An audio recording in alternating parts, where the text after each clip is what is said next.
Okay, hello and welcome, ladies and gentlemen, to another one of Wolf's Streams. I'm your host, Wolf, or Saber of WoQ, whichever you prefer. And today, decided. Okay, good. Good. Load. Uh, Twitter. It's loaded on me thing. It was taking too long on the hey, Kuro, thanks for stopping by. Also, boop. You are being booped in return. So yeah, starting later than I usually do. When to get my Twitter alert out on my phone because laptop was being a bit slow, and yeah,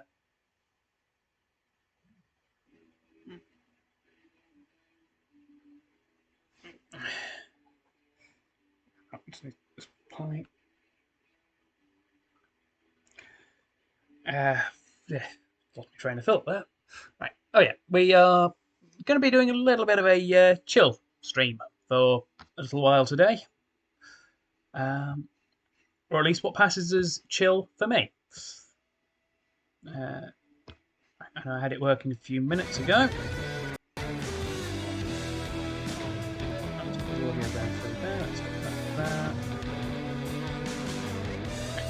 We're on the menu for SnowRunner, which if I move my camera, no, that's the wrong thing to move.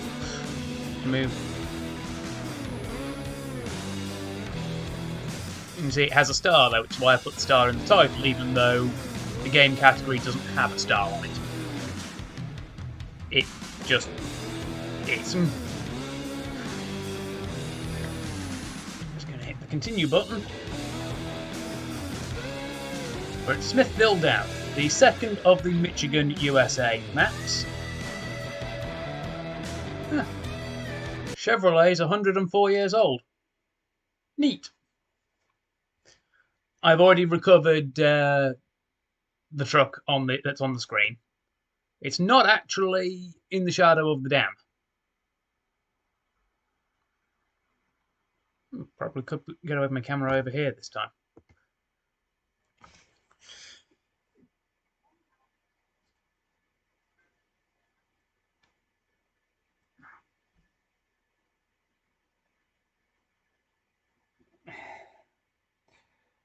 Also been a little while since I actually last streamed, about 2 weeks. I'm trying to sort myself out. Unfortunately, my plan for Death Watch fell through week we've just had. One of my members had to tell me the night before that he was unavailable, and because it's the start of the mission, I couldn't really do it without him. Right. Show off the trucks I've got. What we have here is the starting truck, the Chevrolet CK1500. And I've got that's the stock engine. I've got that on there. Bit of a fuel hog, but it works. Raised suspension, large. All-terrain. Because you have to have the raised suspension on to have anything above 35 on this thing. If you want the 38s, you got to have a big suspension on there. Average on and off-road performance, good performance in mud, which is good. Autonomous scout, so in case if I roll it, I can still use the winch to try and pull myself back upright. Which is good because I normally go with relatively stock winches. I can engage differential lock, which is good because when I'm bogged down in low gear, I can at least have a chance to pull myself along. We have a snorkel so I don't accidentally flood the engine going nose first into the water, and I have some repair supplies in the back end. Stock bumper. That's your stock bumper. I could put a chrome on there, or in a couple of levels, police pursuit bumper. I've got rooftop beacons and fog lights. Tow loop bumper, front bumper.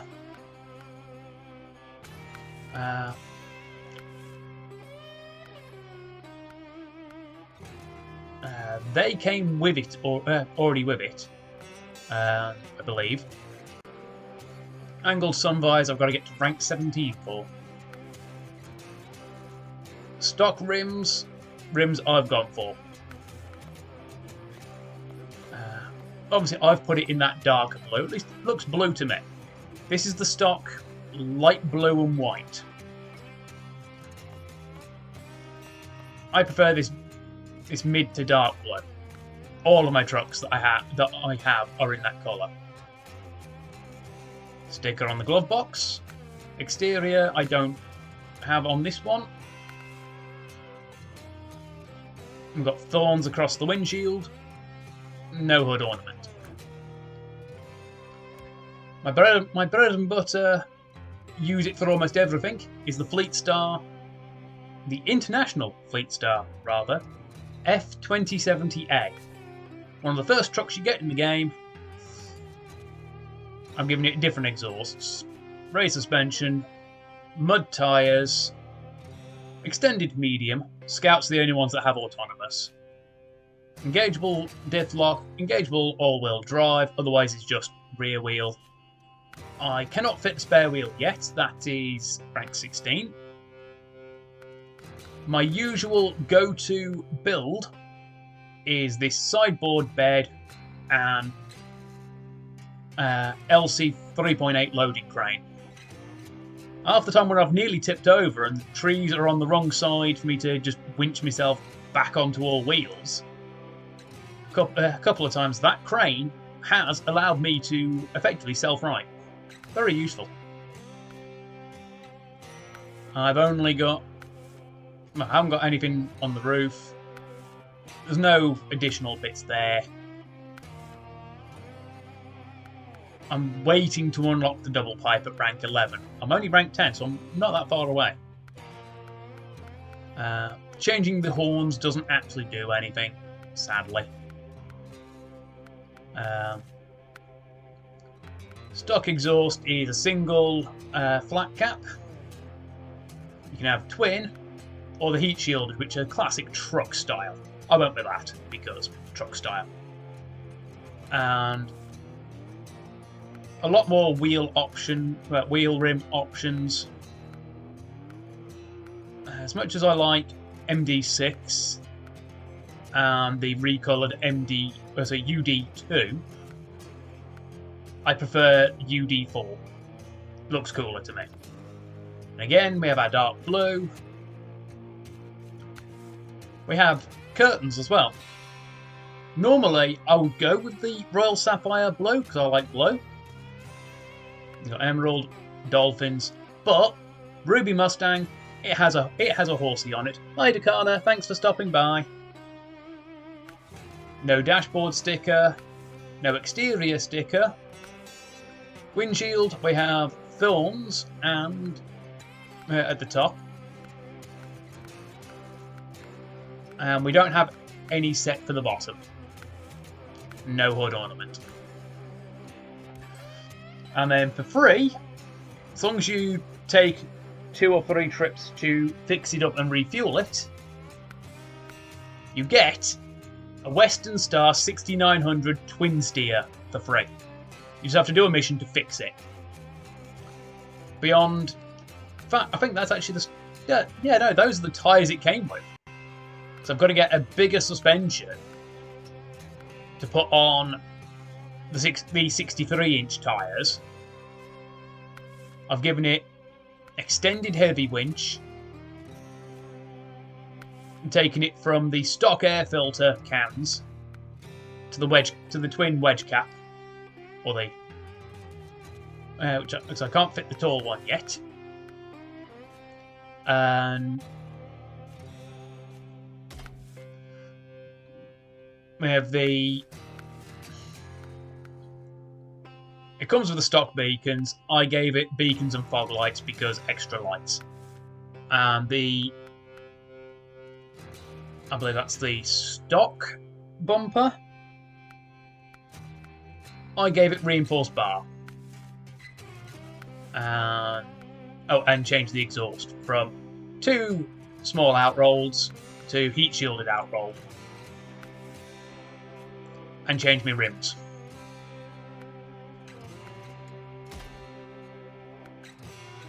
That's the inverted height of what I normally have.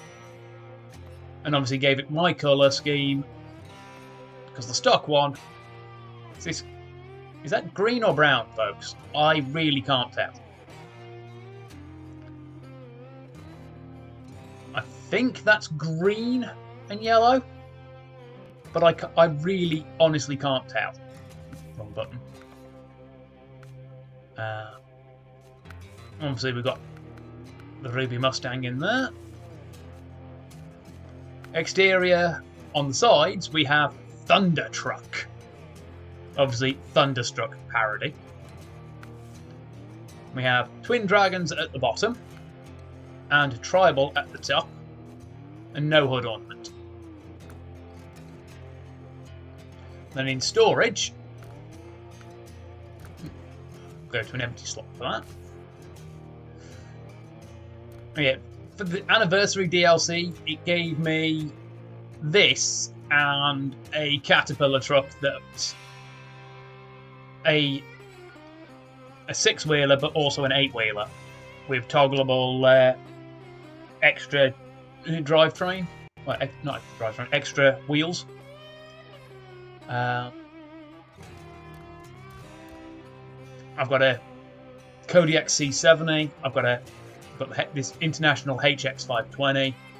GMC MH9500 is one you, along with the Kodiak C70, you get off the first map, which is Blackville.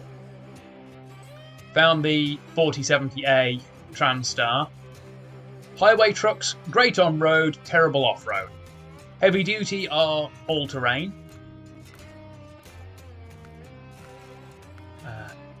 Heavy is like the 6900 Twin Steer. Off road, they're in between heavy duty and heavy. And Scout are your pickups and whatnot. You can see there's 3 highway trucks in the game. The Ford CLT 9000, the GMC MH9500, and the International Transstar 4070. Or 4070A. That's the Caterpillar. You see it's 6-star, but you can lower this extra pair of wheels for added stability. But all of the upgrades on it are like rank 14 and higher. I would use the C70, except that because it's a 4-wheel, it's not very good for heavy loads. Hell, my International Fleet Star is not very good for heavy loads. But there's very little I can do about it.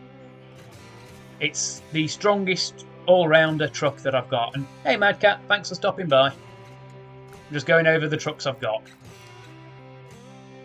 Other DLC truck is the Brigadier 8000. When I get to level 12, I can unlock the Caterpillar CT680, which is a nice big truck, and I can find on possibly Drummond Island, I think, the White Western Star 4964, which at stock is pretty good. That's an A rank. Heavy trucks. This is one I've got my eye on. The Pacific P12.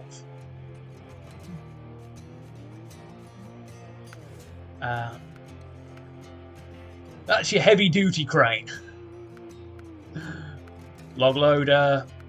It can have medium or short logging frame. It's actually a truck that can haul medium logs and a trailer of logs. Not many trucks can do that. Unfortunately, the maintenance frame will hang over your tow bar, though. It, however, cannot have a small crane or a flatbed. Shame.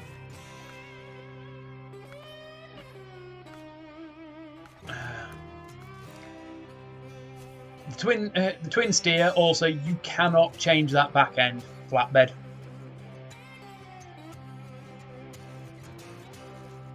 Oh no, you can unlock the Russian maps. You start off in Michigan, in the US. Oh yeah, for fellow Brits, i.e. everybody in chat right now, you can get a hold of a bunch of different Caterpillar trucks in the Cat livery. Like the 745C, which can only take a fuel truck, proprietary, or a log carrier. You can't even change the rims on it. Not available in North America. Azov 4220 Arctic. Antarctic, rather. High centre of gravity, so this thing will roll. But it's a Russian truck. Russian. This one's from the season. It's in the season 1 set, but I think it's DLC 5. Adamatsu Forester. It can only take short and medium logs, and its proprietary built-in logging crane. That's it. It's great for logging, but nothing else.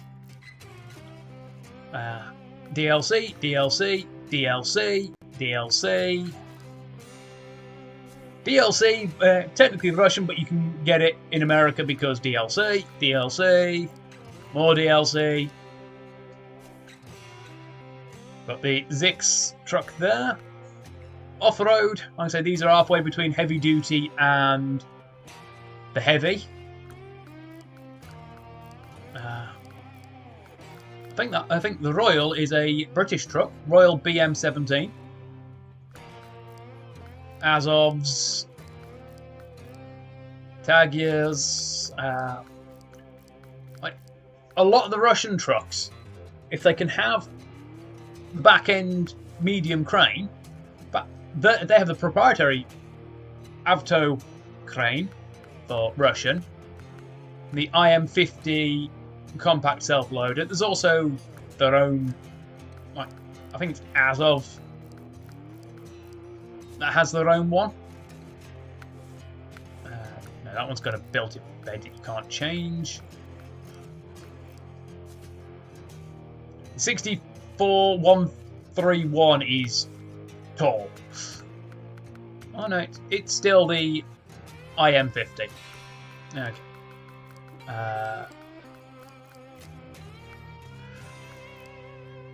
Nominally, I would want this, but my Chevy goes everywhere a lot easier. From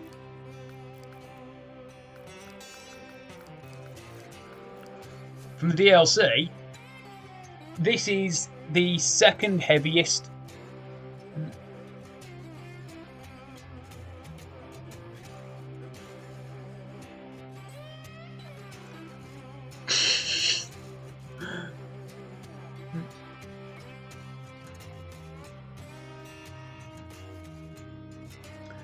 Well, that's a very reasonable excuse. You can't move your car because there is literally a Caterpillar crane parked atop it. Like, how do you expect to move your flat car after that? But yeah, this is one of the longest and second heaviest scout vehicles in the game, and it's DLC. The Ford F750. But you can get Jeep Wrangler. You can even get, from the DLC, Defender 90 and Defender 110 Land Rovers. But for free, oh yeah, you can also get, from DLC, a Caterpillar forklift. But as I was about to say, on one of the Russian maps, you literally just find this. TUZ 420 Tatarin, based mostly on a BTR 80 APC. The real thing can have a snorkel for off-road capability, but this for balancing reasons, you can't on this. And it has a roof rack. That's about all you can do. The doors on it and windows are also based off of a different vehicle. Not really that much custom for it. But yeah, that's one I want to get my hands on. In my... Yeah, but the thing is, it's an actual APC. In Black River, which is where you start, I do have a couple of other trucks. I've got access to Alaska. I've just not done anything with it yet. I have access to Taymyr in Russia. Not done anything with it yet. And then Kola Peninsula, the Yukon, and Wisconsin, and Amur, Don, and Maine,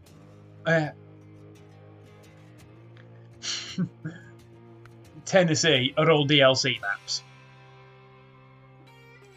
So, for now, right. I don't actually have any objectives set at this second in time. It always defaults to show me the nearest fuel station for some ungodly reason.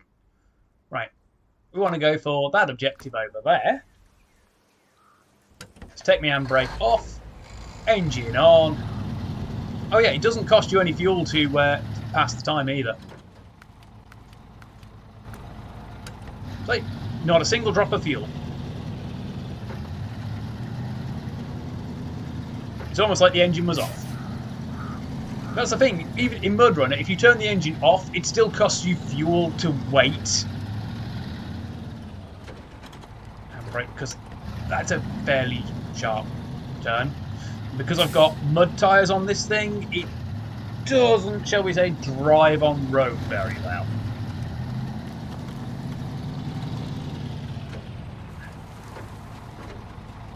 I do tend to coast down here in neutral. Because of how I tend to stick in automatic normally. If I hold in the left L2, it goes from brake to reverse. But if I coast in neutral or in low gear,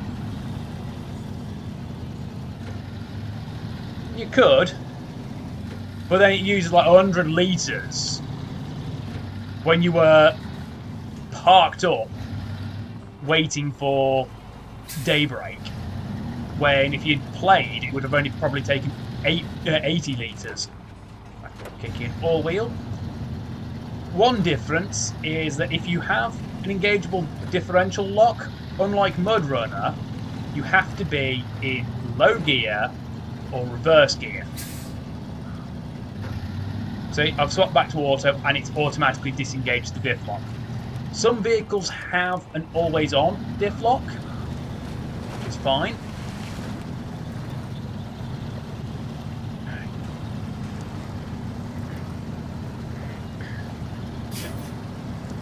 Going. I've got the extended medium winch on here. I don't have to worry quite about being out of range. Like, I've got a fairly decent winch range now. Oh yeah, if I press down, we get my driver profile. So, I'm only 130 experience off of rank or level 11. Completed contracts, tasks, trucks. This is what yeah, this is everything I've got. the CT681 and the HX520 were in the anniversary DLC, which I got for free. Contests, I did those. Because I waited until I'd really upgraded my trucks, they were easy. The hardest one was meteorology data, because I had to do it cab only, like in first person. It was not easy. Then trophies. All along the watchtower. Find all the watchtowers in the game. Untouchable. Any 10 tasks or contests without taking damage. I've done 7.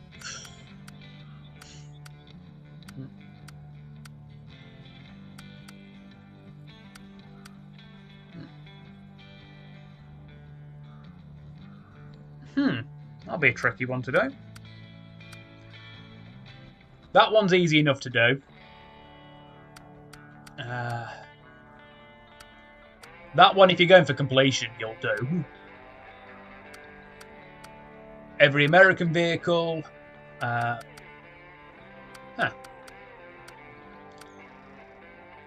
Every type of cargo at least once. Travel from one gateway to another one on one map without releasing the accelerator. That can be tricky.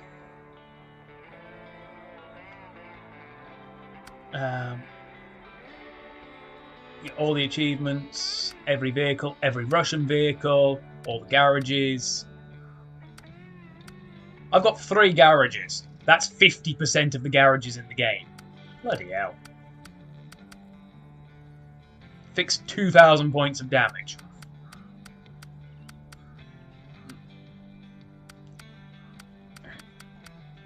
Yeah, so one big difference from Mud Runner, I don't have a vehicle HP. I have component HPs.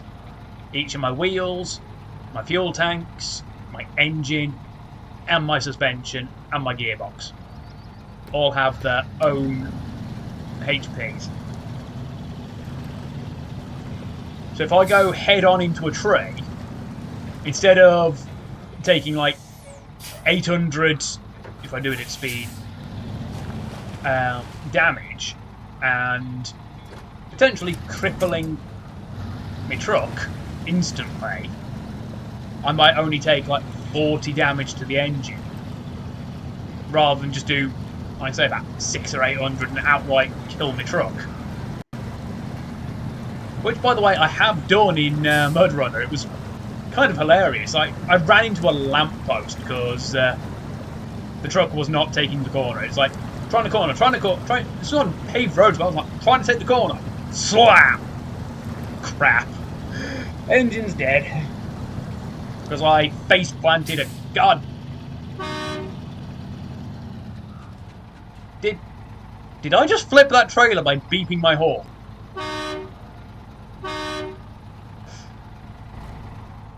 Yeah, look, me curtain. I've got my lovely horsey there.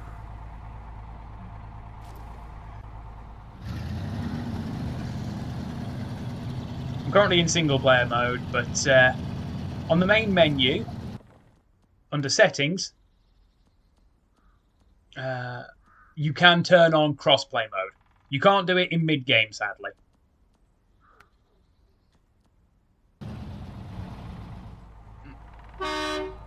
Do that, but I tend to these hands off. You can see him while I'm driving in third person, just not in first.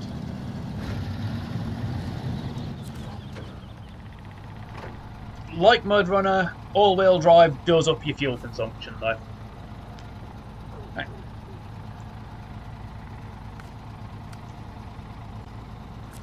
Consumables. Check my map.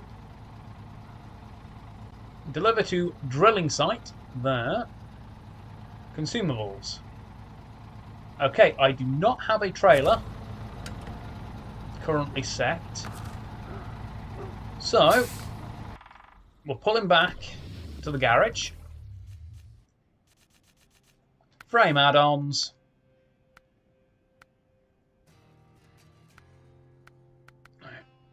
goes to an A+. Also an A+. I tend to prefer the sideboard.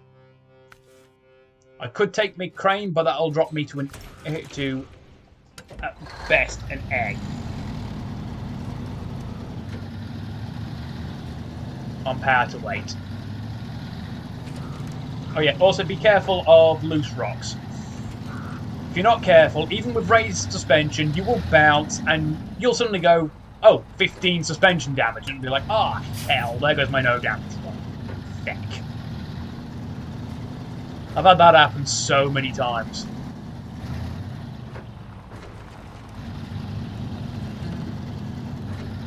One reason I like third person is because I can adjust the camera to keep an eye on the wheels.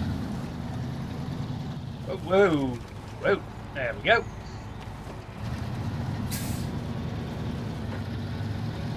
So let's head off down here. Obviously, because we're on road, I am not using my all wheel.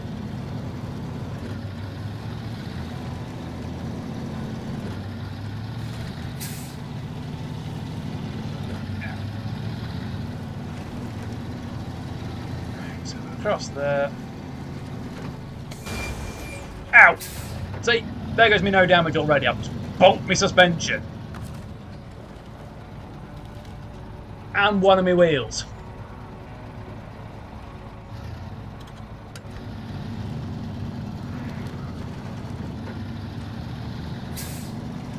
So the thing is, fixing my truck up now won't count. Because I've already taken the damage.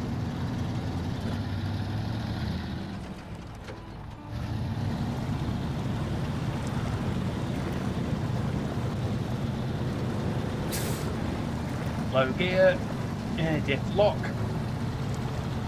Really helps on flooded roads. And very, very wet mud.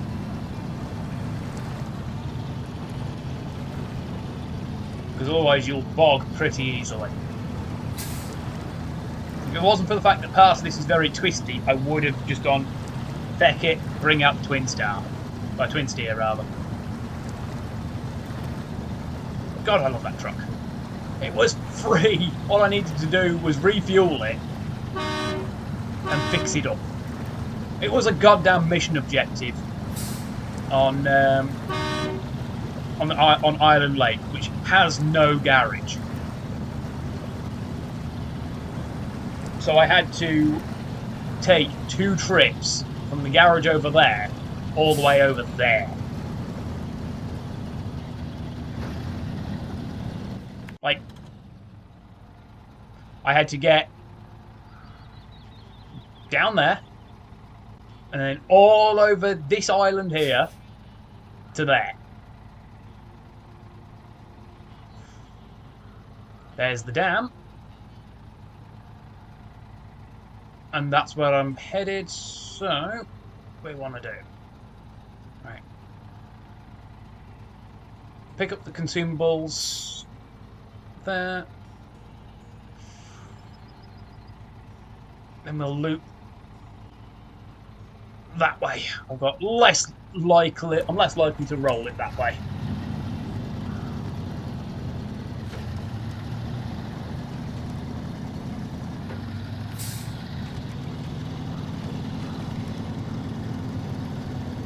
So that's one annoying part about this map. You can roll fairly easily. If you're not careful. Right, consumables. Cargo.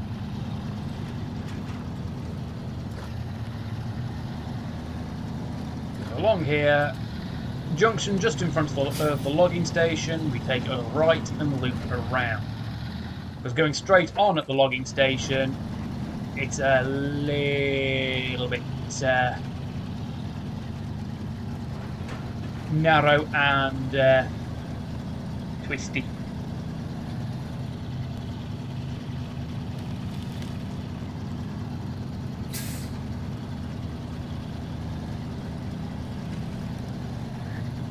Okay, through that, so disengage that.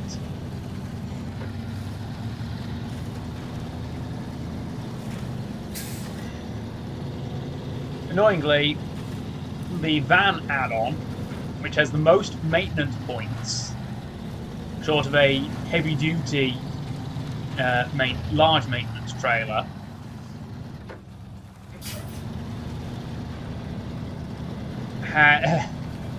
Is quite tall, so you can roll that incredibly easily.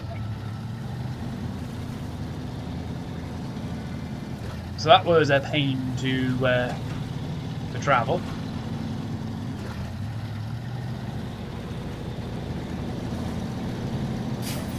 Here we are. Is logging camp. Actually, there was an upgrade there. If we go carefully, we can actually navigate that.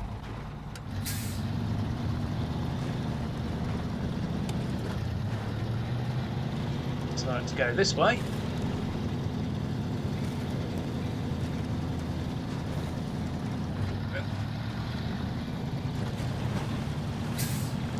Means you've got to set into low gear or reverse before you can actually kick in the diff lock.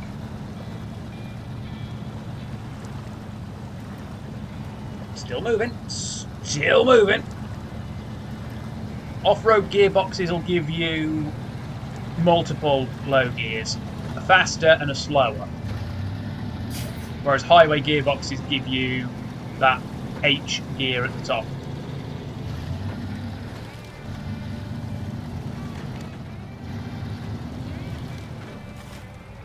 Whoa, whoa, whoa, whoa. Slowly, slowly.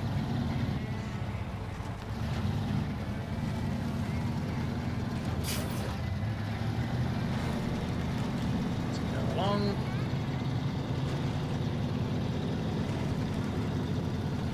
Some of the trucks you find on the map are ones you have to basically just pull out the bog as well, which is mildly amusing.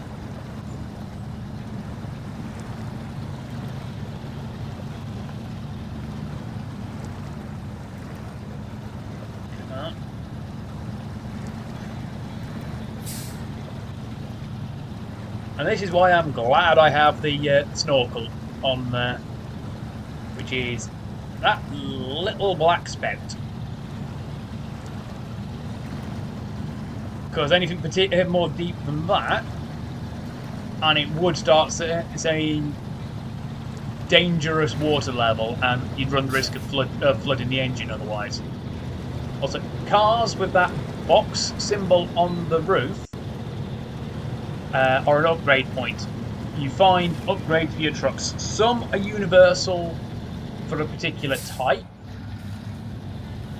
Others are for a specific truck, well, be it a truck model or a... Slowly, slowly. Or just that truck in general. Whoa, whoa, whoa. Nearly bounced it.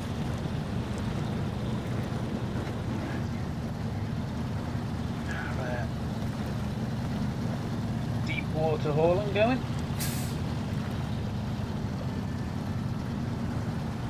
Now get in there. Oh, whoa. Auto winch. If you've got the turning radius for it, and you winch on the correct side, because it will automatically winch to one of the closest points in visual range. But if you get it right, it can stop you from tipping over.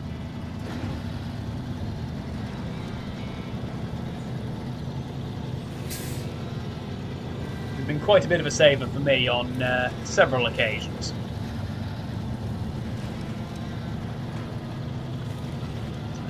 Let's go. Come on, keep going, keep going, keep going, keep going. Yeah, we're up there. Sometimes you want to go in low gear with diff lock for hauling up, for going up a slope.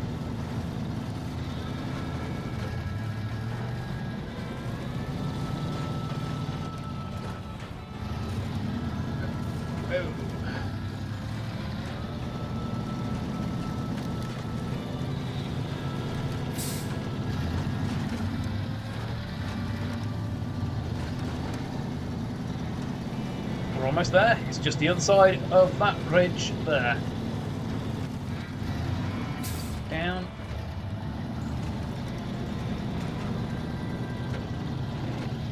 Diff lock on. So whoa, whoa, whoa, whoa, whoa, whoa, whoa, whoa, whoa, whoa. We nearly rolled there.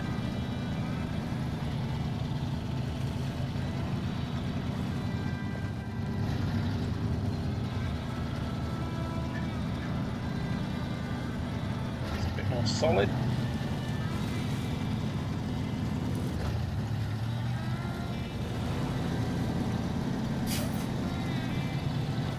Oh, whoa.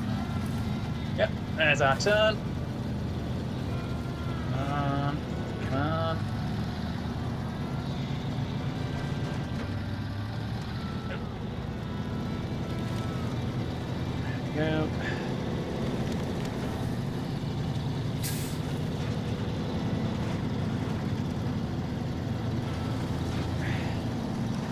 Yeah, unlike Mud Runner, where you are just either foraging for logs or using lumberyard logging stations to fill up and go to the lumber mill, map complete ad infinitum. SnowRunner's missions are a lot more varied. There's still some logging missions.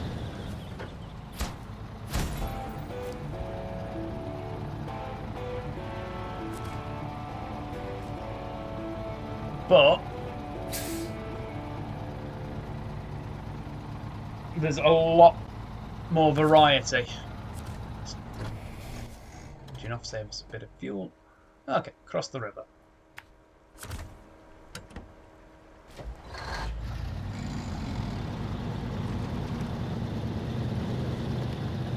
Part of the objectives for the Michigan maps is keeping the drilling operation going.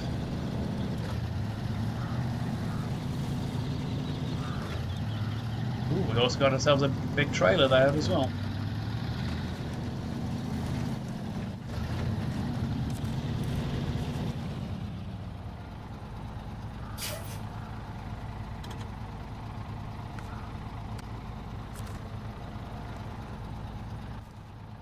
Sherman Island.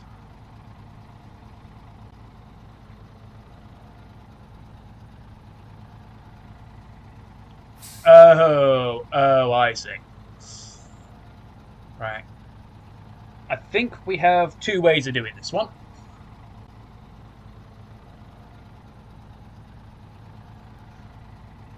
Depending on the layout across there.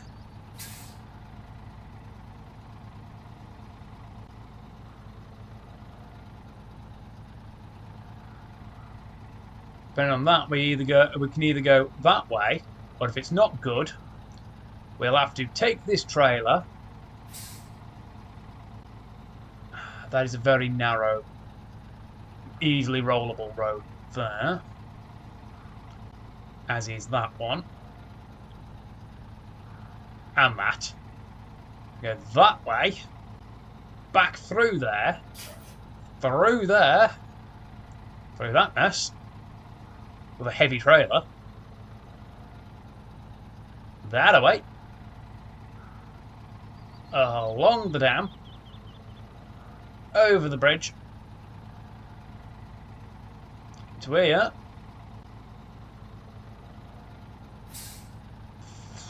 wind our way up here, all the way to here, and then down. Right.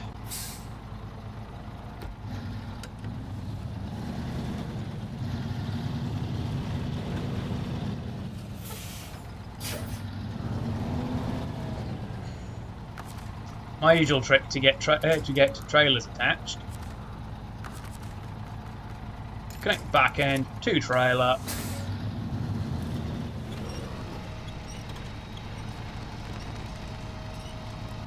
And then pull in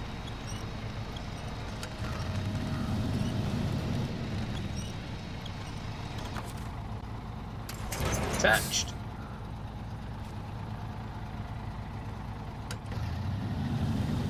Thing is, I get the feeling it's gonna be that have to go all the way around.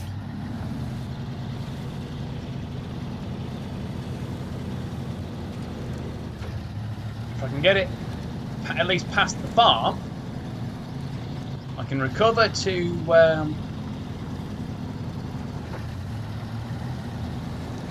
my thing.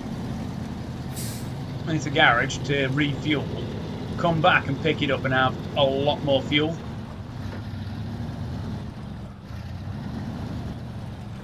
Because, yeah, that's looking pretty deep.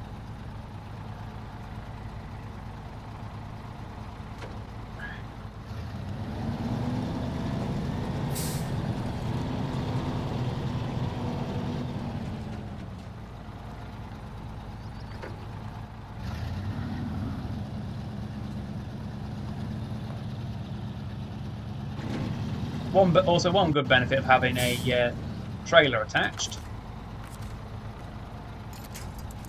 is that you also have very good ways of hauling a long load.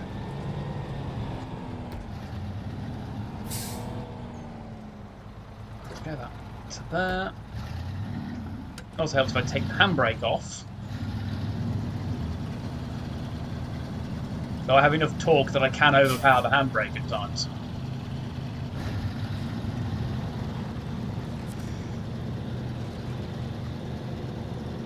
Because the trailer has its own winch points as well.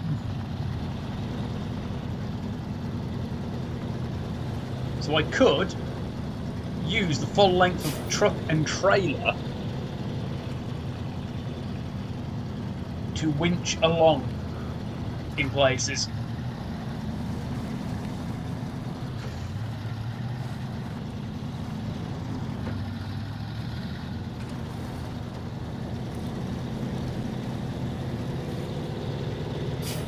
Got about 13 minutes of fuel. So I would say my objective right now, because there's only one fuel station, is get back to the road past the farm.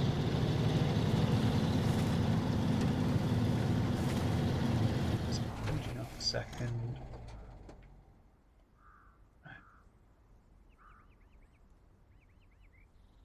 So it is to get to there.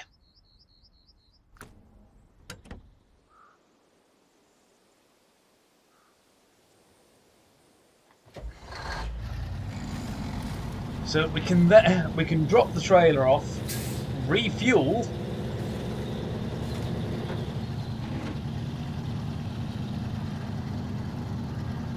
and then come back and pick it up again. Preferably without bashing our suspension on a wheel.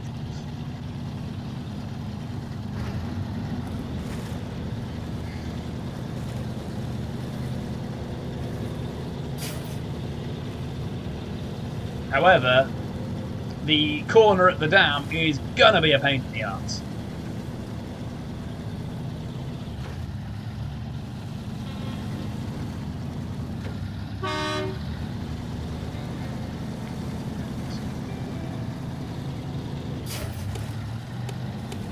The lights on.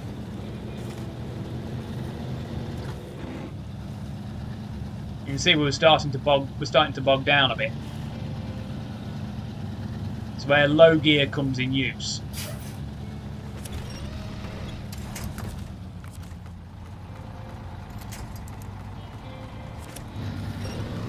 As does the range extension on the winch.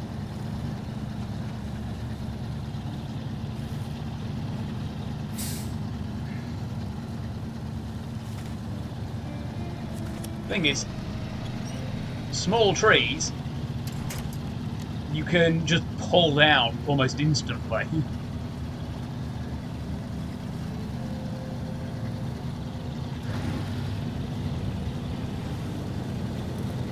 Which can make trying to recover or haul yourself out of a sticky situation a lot harder.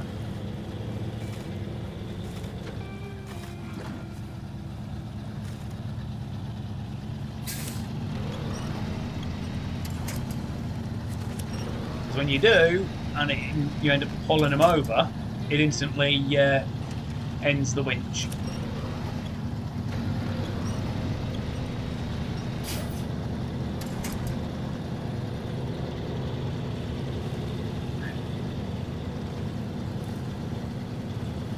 I could, but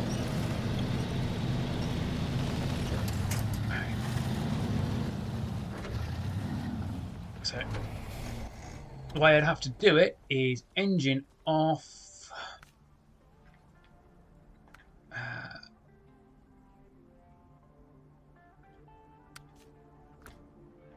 No, not what I want.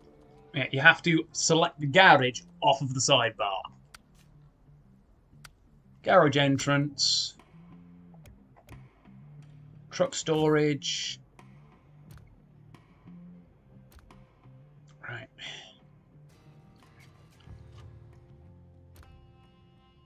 Actually, retain so it goes back in storage. We'll go with you because I've already given you that.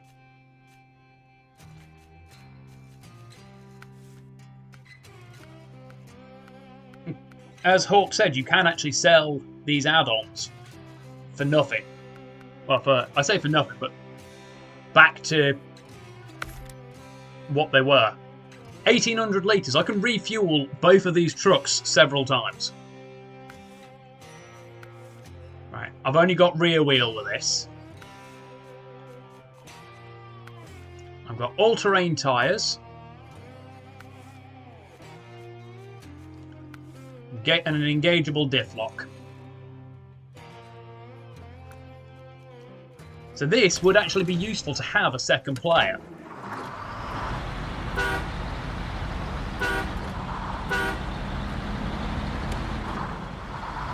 So I could have one player in... Ah, there goes me suspension. Ah, there goes me no damage run already. Feck. But I'm about to say I could have one person in the fuel tanker to meet up with... oh, this will also get rid of my marker as well. But to meet up with my hauler, top me up, and then follow at a distance. And for a highway truck, so one that's designed for roads only, or paved roads only, this one has been modded into a sort of all-rounder.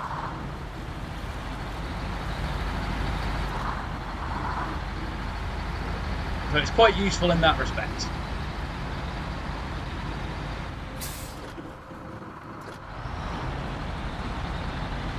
With the raised suspension and all-terrain tyres, I can get across the mud relatively easily.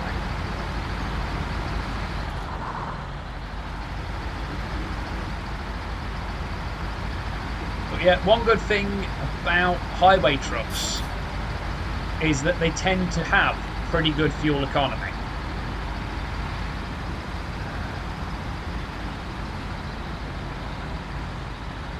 Okay. So while we're going there, I'm coasting a little, I'm just going to quickly...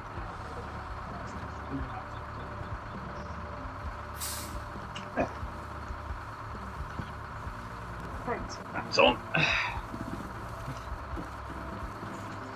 Yep, we're just coasting down here at the second.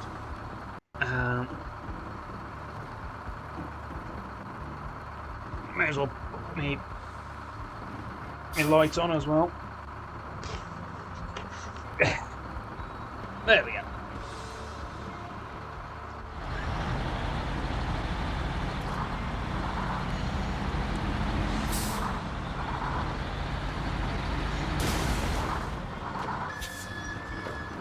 I didn't even hit anything, and it's just decided, actually, you've bounced. Congrats, that's a bit of wheel damage and some more suspension damage. Look, it's...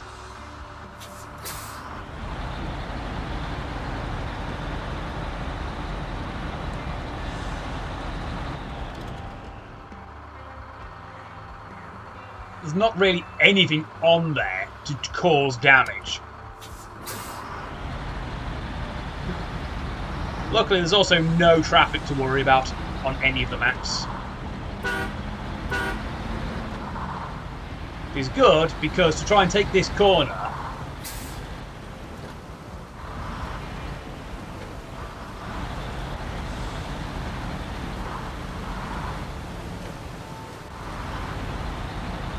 if you try and do that at speed, you're in a little bit of trouble.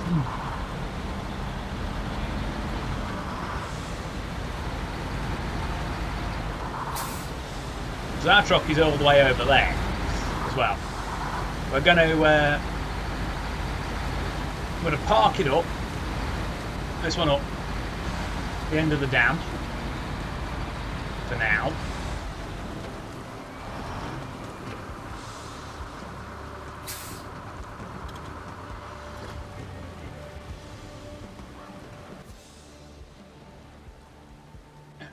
Go back to our fleet start.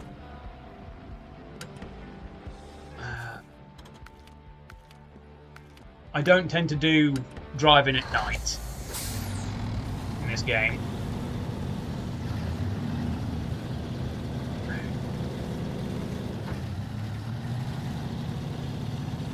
So it's 10 minutes to get there.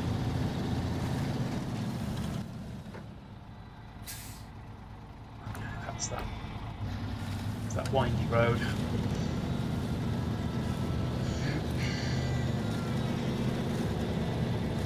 You'll occasionally notice like trailers just left in the middle of the road. Usually because I've needed them for an objective and I've just dropped them off. Or in the case of the one that we're going to be coming up to, I picked up a set of the drop that I need. Went to pick up the trailer and then remembered the trailer actually has the drop as well. So I'm like, ah, heck. I just left the trailer in the middle of the road. So I tried to haul it with the fleet start, not fleet. Yeah, the twin steer, where it's like you cannot connect a trailer to the twin steer. It's not got trailer capability. The trade-off for its four-item flatbed, which means that the only things it can't actually put on there for regular cargo is anything that's a 5 cost. Or logs. You can't put logs on there. You have to have a specific setup for logs.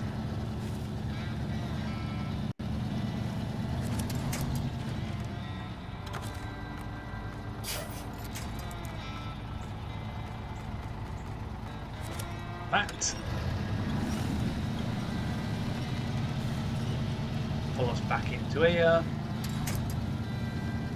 Unfortunately, because I don't have an autonomous winch on this, because you can't get autonomous winches for anything above Scout, I can't engine off and to save a bit of fuel while I'm certain about trying to get it to go to the right point. Same with cranes. You can't have an engine stalled or off for them.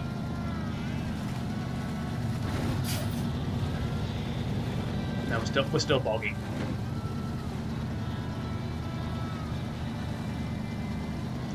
We may run out of fuel before we get there.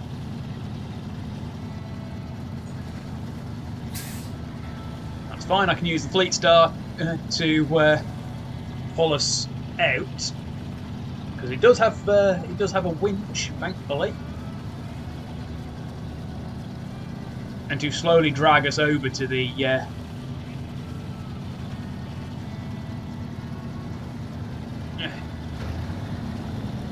the fuel tank. Not a fuel tanker. Okay, still bogging.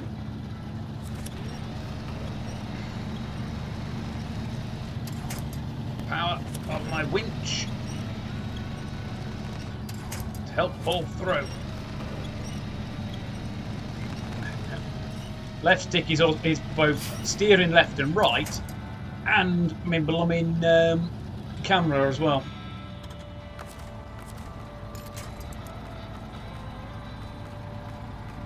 But yeah, that's the trailer I just left here.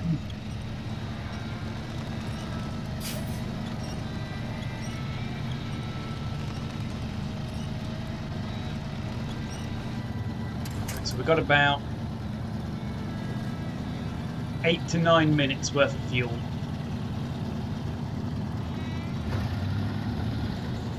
Need to really get the load out.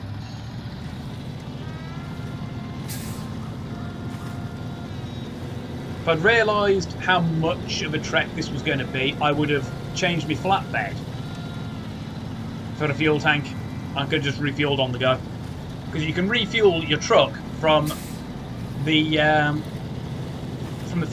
fuel tank that it's carrying.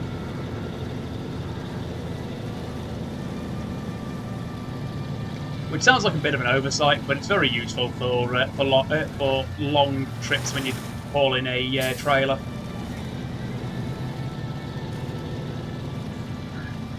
We're almost at the logging station, so we're almost there.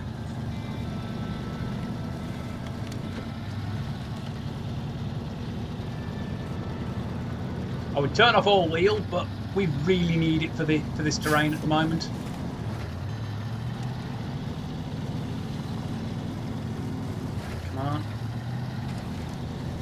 Come on. Round the corner. Narrowly avoid the tree.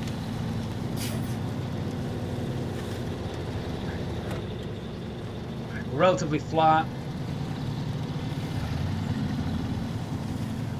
Back in rear wheel drive. We're not bogging as much, so we're fine. Need that left turn coming up.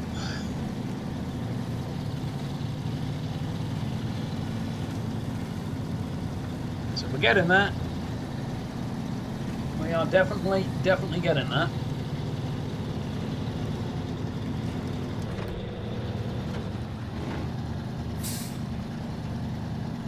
Slow haul power to cover that, because you can see how much we were about to bog and how much the trailer was digging in.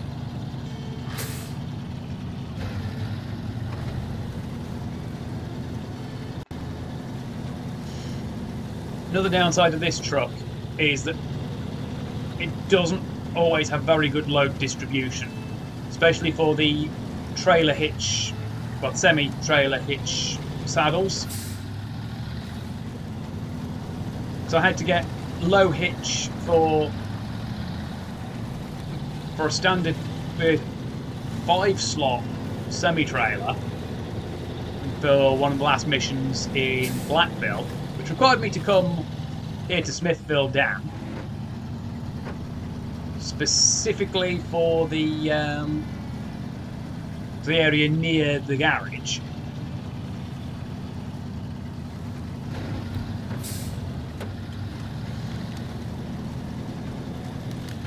To get a 5-slot drill, but because it was so heavy, I think we might just have enough fuel. I think we might just have enough.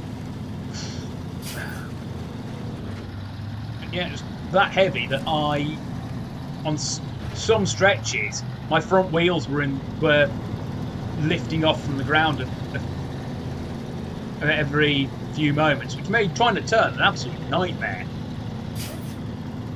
And it was on a very twisty road as well. I would have swapped to the Caterpillar, because it has a much longer wheelbase and would have a much better load distribution. But the all-wheel drive and diff lock upgrades are like level 14 and higher.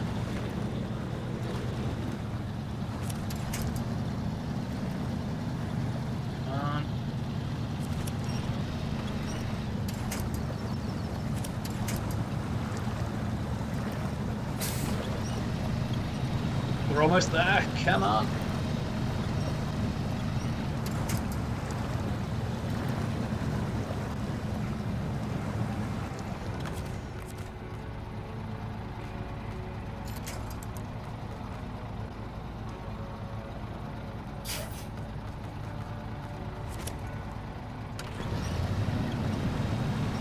One benefit to it having multiple to the trailer having its own winch point. It extends my overall winch range.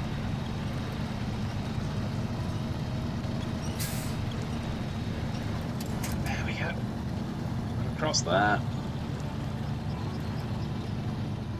This is arguably the only stressful part. It's when you're running low on fuel and you're trying to get somewhere so you can refuel. Even though my garage is just up there, I would have to disconnect from the trailer, then recover. So what I was going to do, initially, before we pulled out the other truck, was basically to get onto the road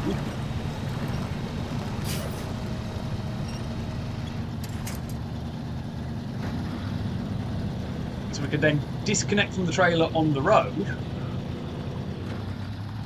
recover, so we repair and refuel,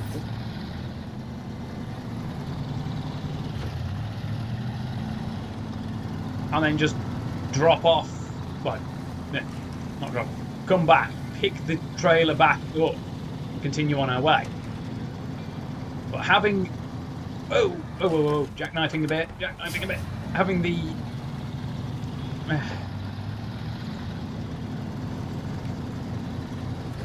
fuel tanker available now does extend our range a lot.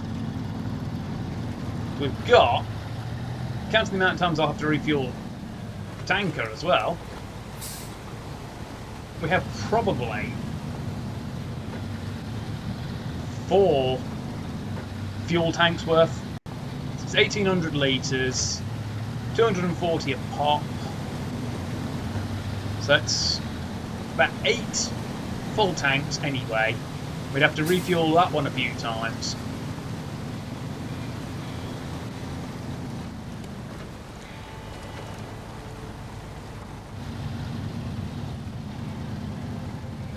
Pull to a stop. Change truck. Refuel.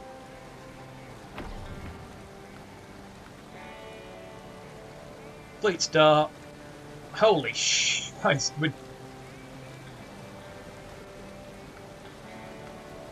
Oh no, we pulled it out of that. Whoops.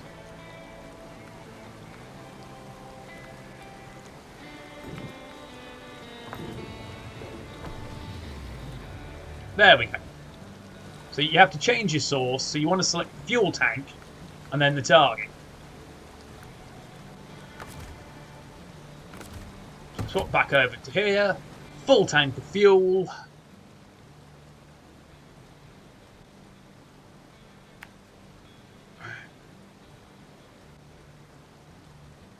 We could risk this windy path here. I'll leave it up to chat. Do you guys in chat think we should take the long ass route all the way up and then down here and across? Or do we take this forested windy route, trying not to roll at every opportunity, along here to here and then over? So you're saying the very long route up to here, are you, Mad Cat? I'll leave it up to chat to decide.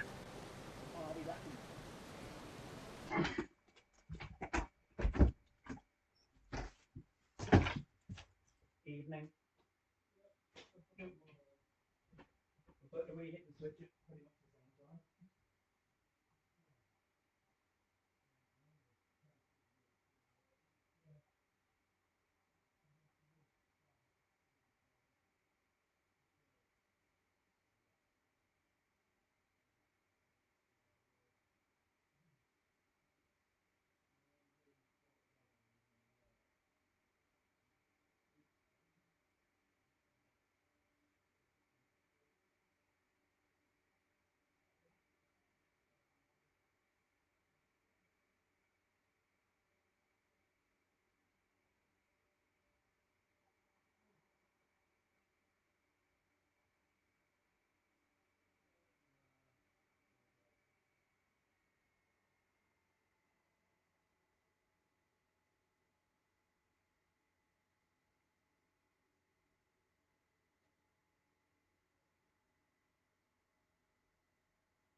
I am returned.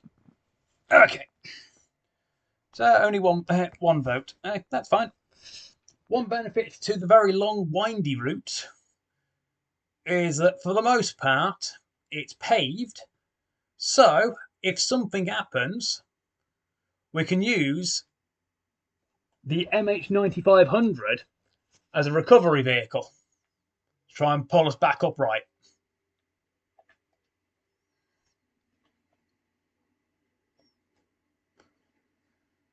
It's also got a bit less of a chance to potentially roll us.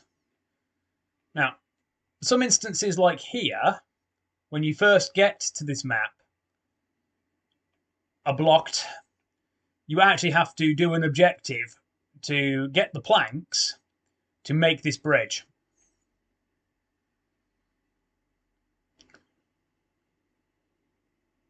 And yes, that's another trailer I picked up planks with and left in the middle of the road.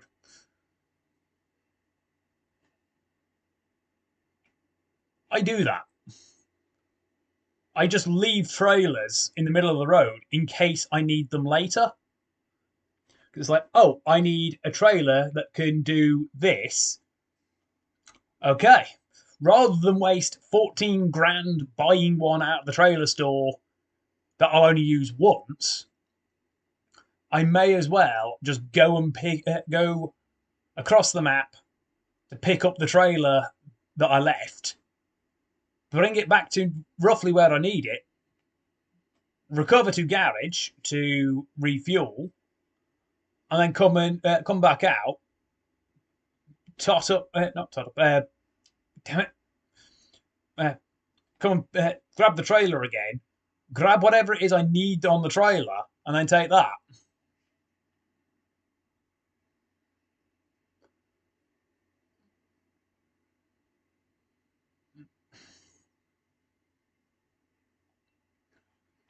Oh, whoa, whoa, whoa, whoa, whoa, whoa.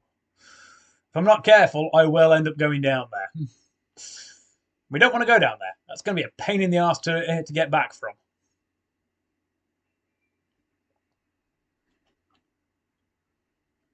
On the upshot, because we're not having to use the all-wheel drive mode, our fuel tank should last us at very least until we get up to the mountaintop.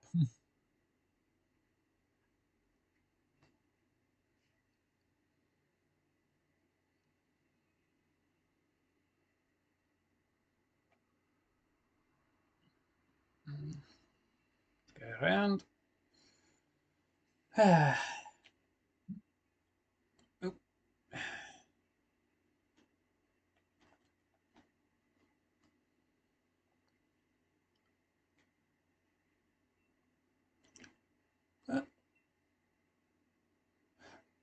Are you enjoying this scenic route that you requested then, Madcat? That trailer was already there, by the way. I did not have anything to do with that trailer. Because if it was me, it would literally have just been in the middle of the road.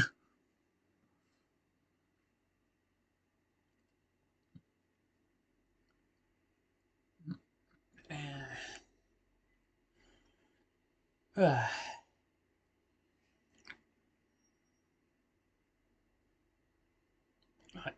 Let's keep ourselves going.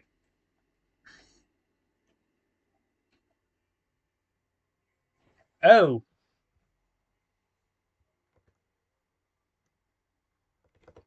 I don't know what... It must have done... whoa. One second. Sometimes, because the way I have to put the capture card,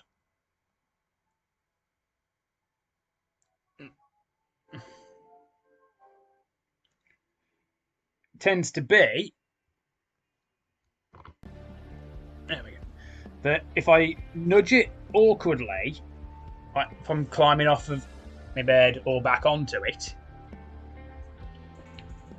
that I could end up nudging it and it just decide actually it's going to freeze. So, yeah, we are now about a third of the way from where we refueled to the top of the mountain and then that way that we need to go. Also, boops for Kuro again. All of the boops. That trailer there was nothing to do with me. It was already there. That one was one I used and just left in the middle of the road. Where?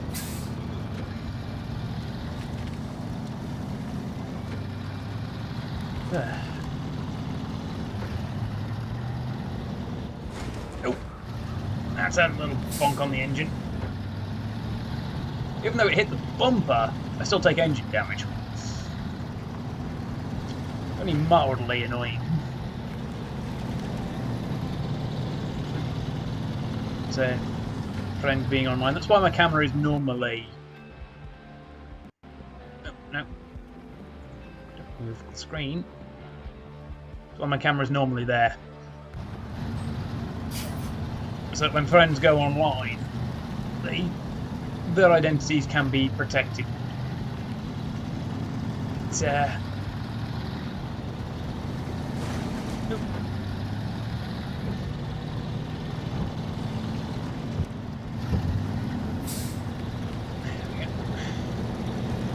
to be careful that we don't dump ourselves down there. Say, because we're not using our all-wheel drive at the moment. I think we'll have plenty of fuel to get up there.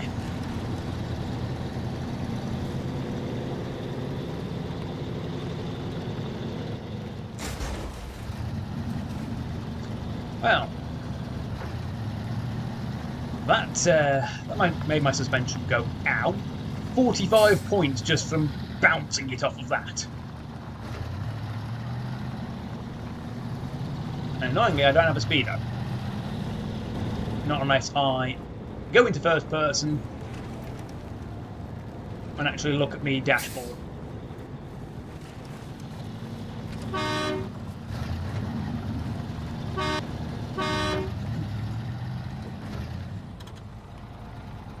Oof. Have you considered replacing the frame? I was about to say, do you have you considered replacing the frames? Because if your prescription hasn't changed, you should be able to just get a new pair of frames for relatively cheap, I want to say. Ooh, this is where it's going to get a little tricky. This wooden bridge was already here, by the way. I didn't have to put this one in. But,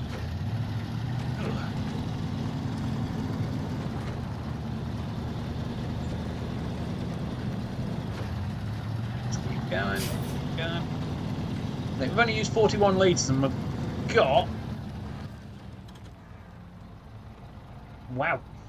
We're about...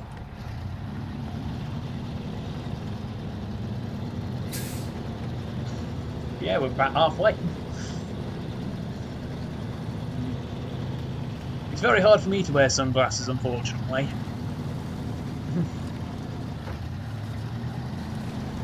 It's like, I prefer the aviator style sunglasses, and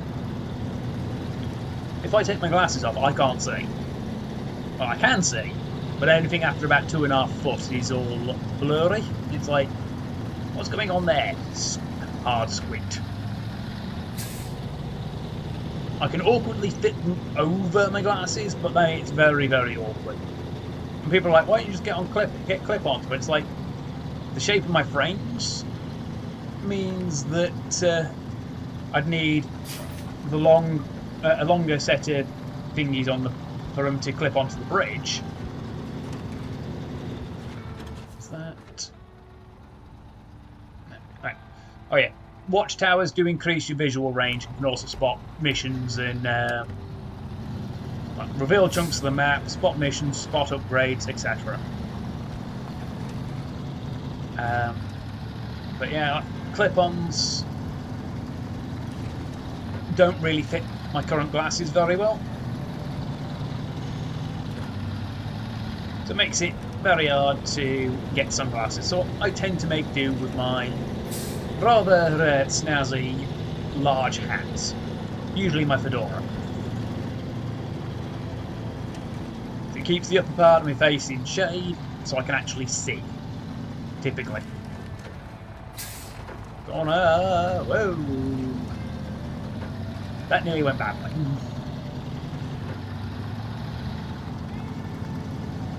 There's one of our trailer stalls.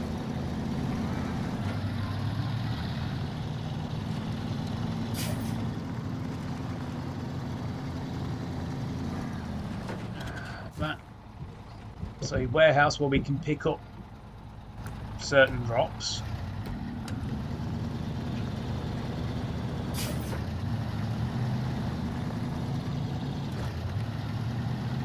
And that'll be the gateway to Drummond Island,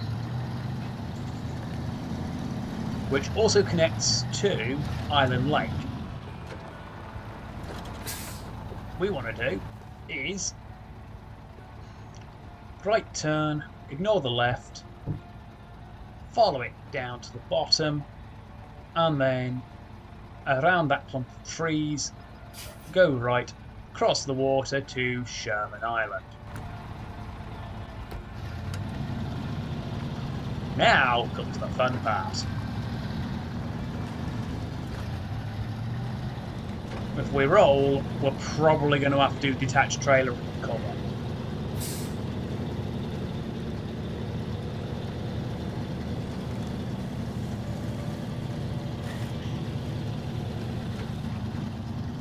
Use the diff lock to increase our pulling power so we don't bog. Also, your trailer will usually match your tyres. So if you're running road-only tyres, your trailer will, when you hitch it, will be running the same tyres. But if you have mud tyres like I have, you get it with mud tyres. Which is why we're not bogging as much as you'd think.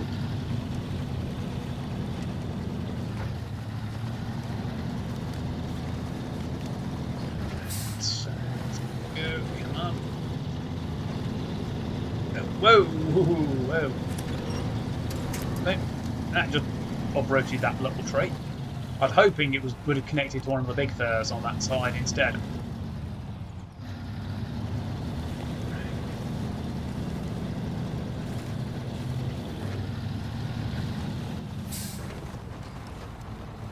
Slow down.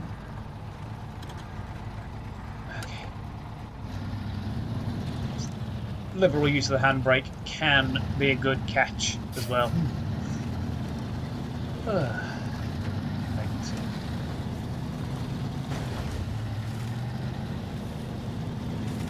We just bonked our engine again.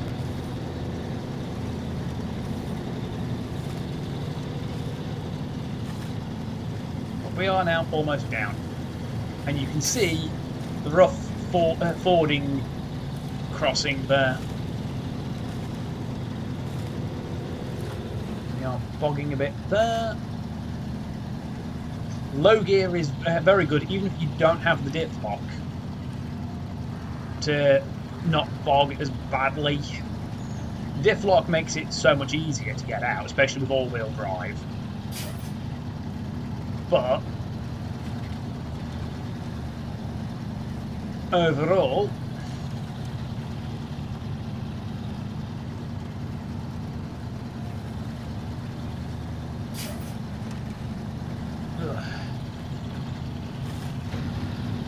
it's not always necessary.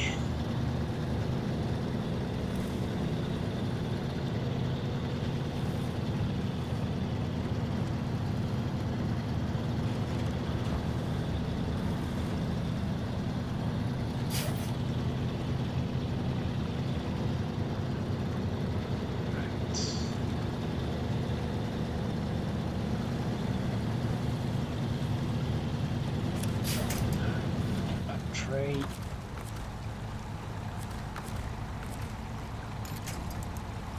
That one. Because this is either going to work or it's going to backfire horribly.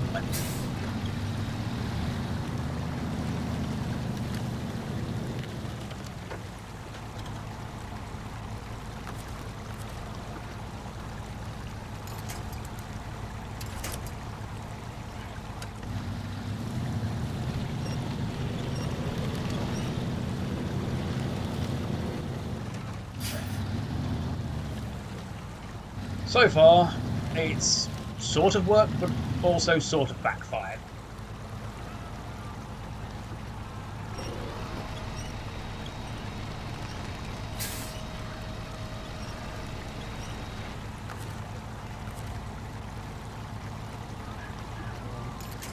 Back end. Fix that stump. So we can all around. Unfortunately, I can't have more than one winch active at a time. Because you can probably work out what I'm trying to do.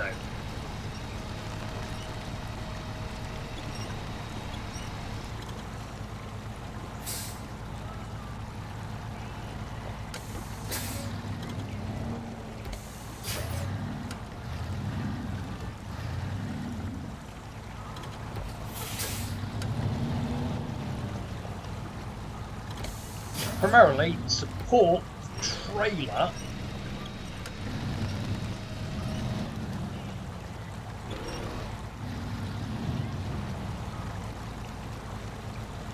while we turn.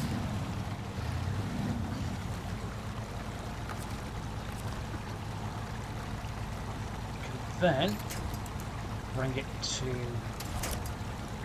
there.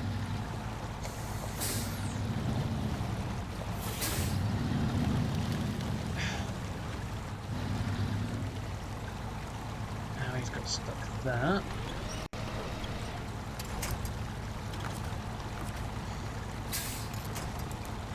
Which is why we then do a little more finagling.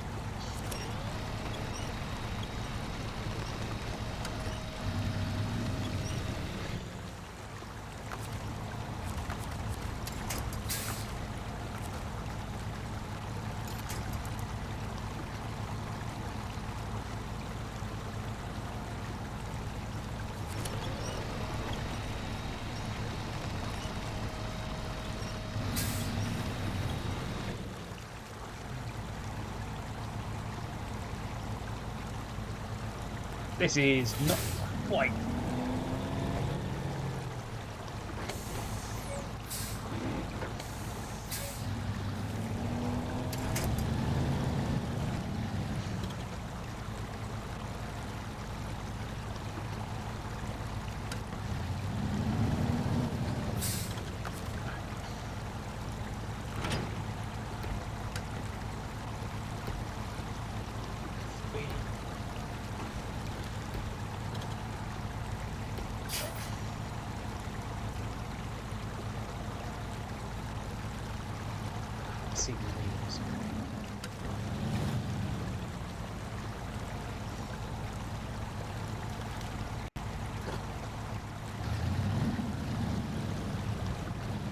We want to try and go across the rocks, which is going to be a little bit problematic.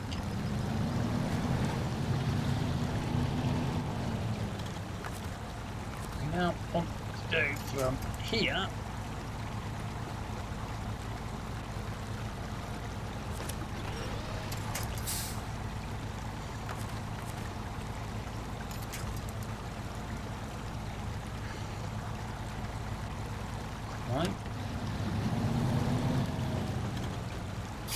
What I'm trying to do is get the front of the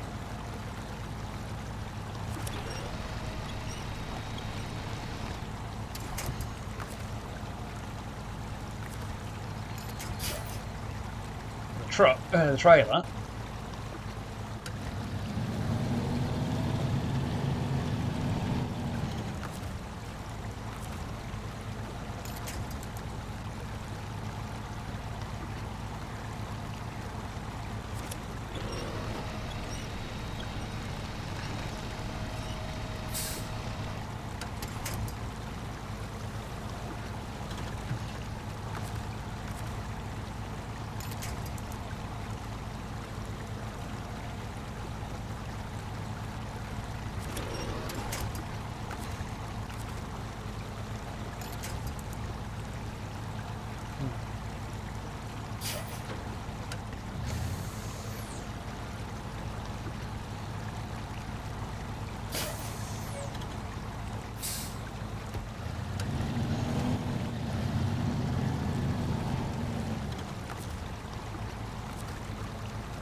Okay.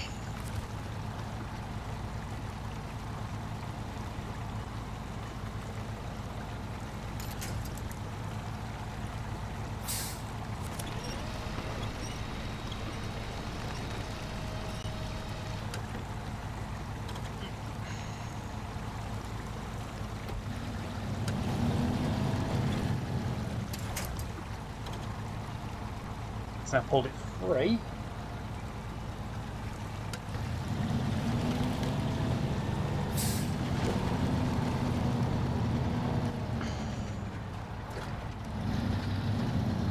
Not my typical way of solving problems, but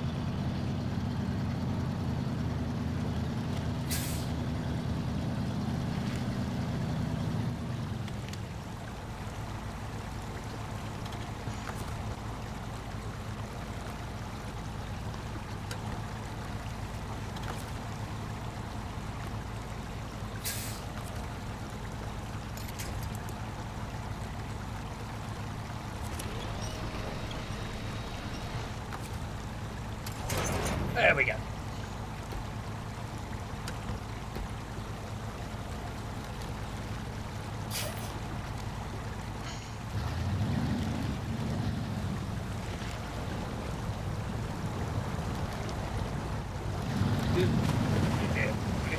Put it.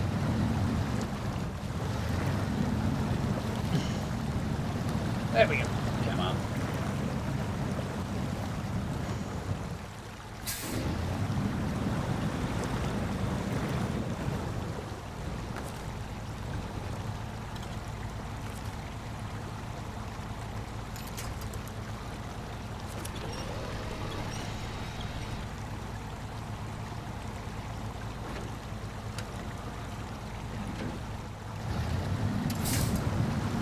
There we go.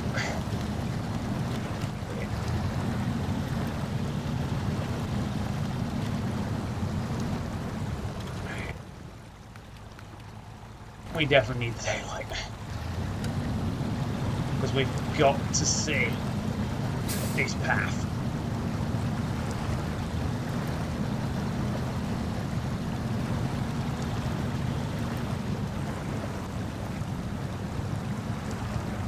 We have nothing to winch ourselves against.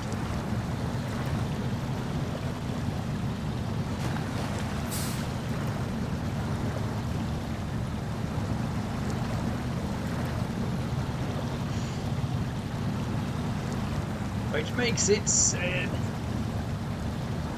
mildly problematic, shall we say. Come on, little further, little further.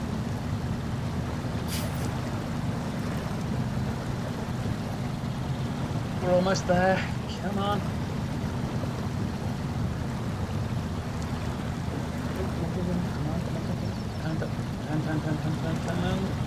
Don't roll, don't roll! Ooh, every time I start tilting I get a bit jittery.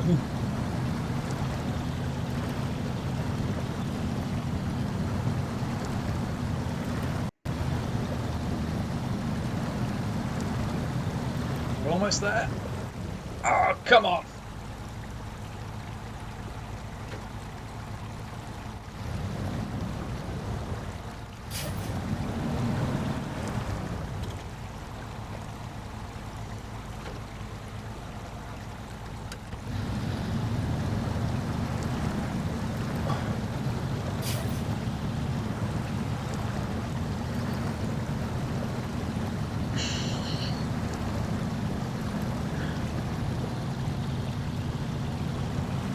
Well, so far it's the only road surface that hasn't tried to smash my suspension to pieces.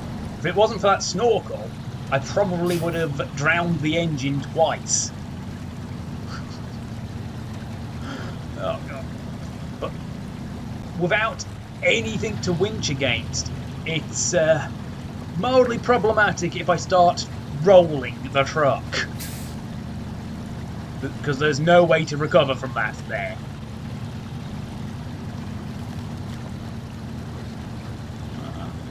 Almost.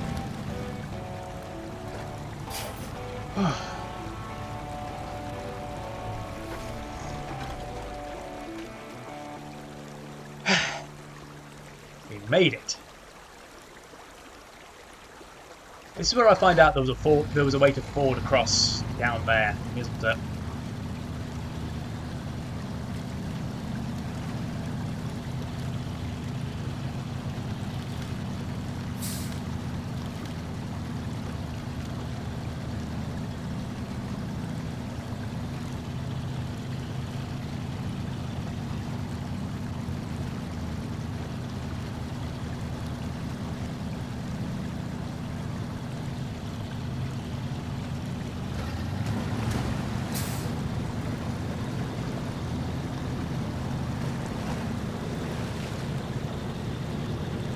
Yep, we could have actually forded it here.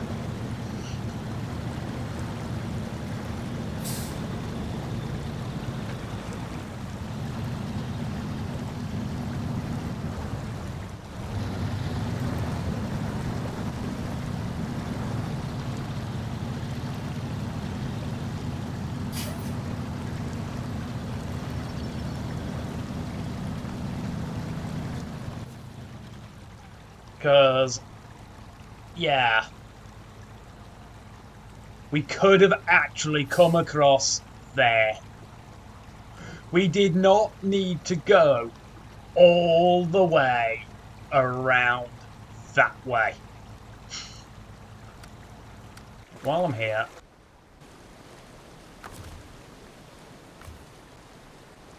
cover back to garage.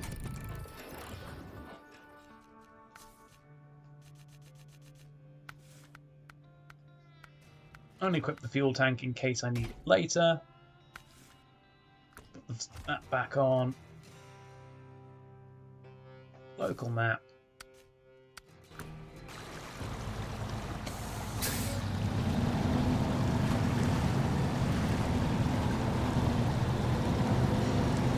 Yeah, the reason we went that way is because from where we were, it did not look like there was a way to ford it here. Because if there was, I would have just come straight across here.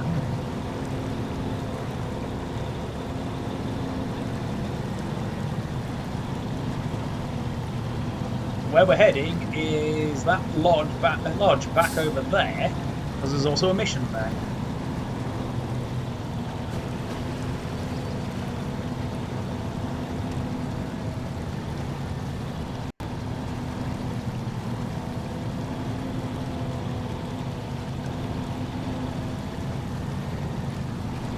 and then depending on the specifics of the mission, we can restore back to the garage to refuel and repair, and proceed with the mission.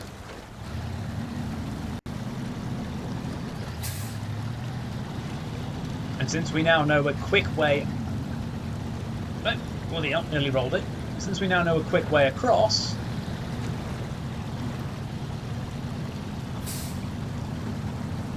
we don't have to drain most of the fuel tank getting back there.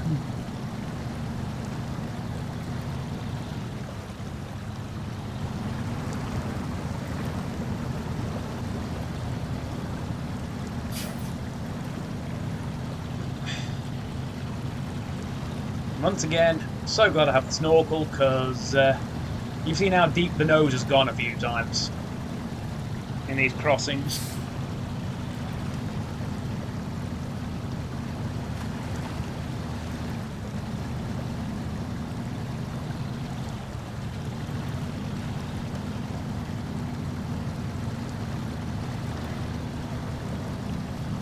Without that snorkel, we would have flooded the engine and stalled.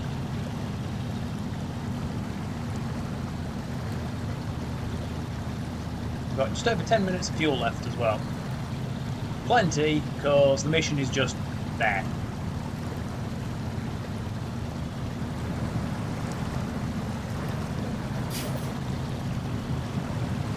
Our fuel tanker probably does not have... well, probably will not be able to make it to here. Unless we go all of the long way. Again.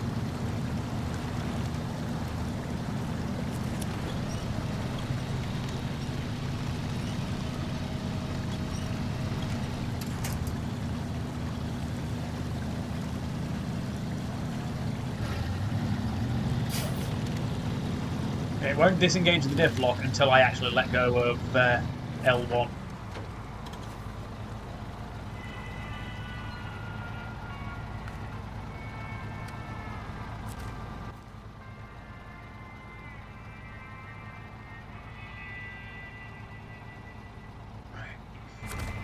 Wants us to haul that trailer.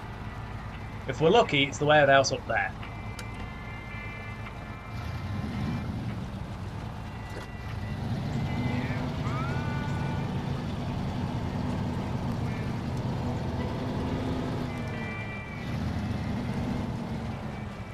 If we're unlucky, it's the warehouse by the garage.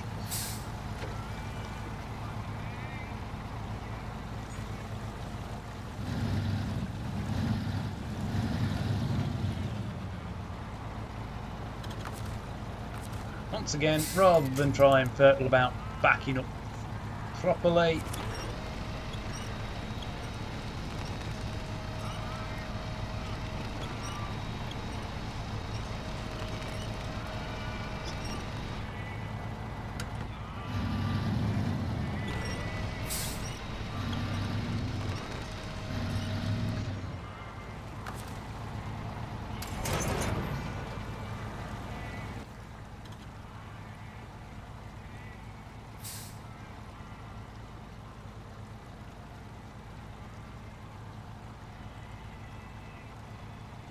the good news is it's not the warehouse by my garage. Downside is it's all the way down there.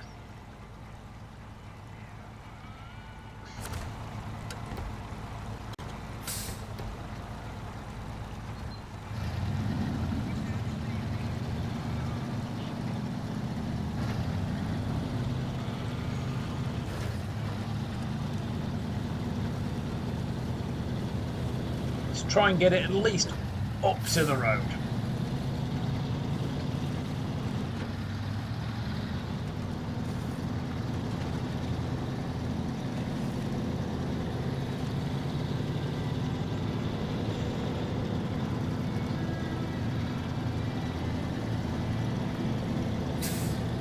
That way, retrieving it is going to be a lot easier.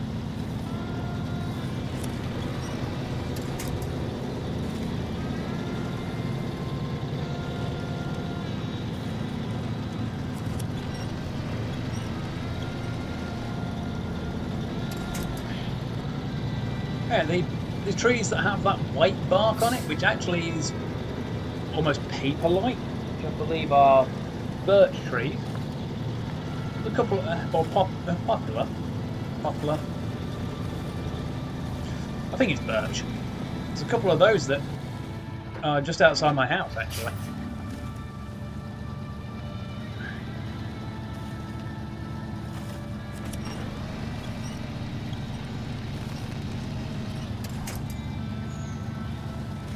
There is a more awkward route that puts us out closer, but is best used in a scout truck.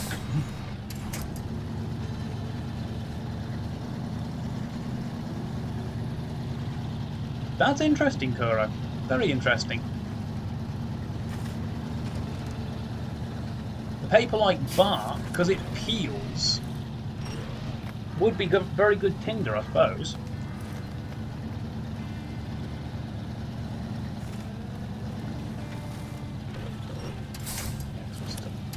That. Now starting to fog a little, so come on.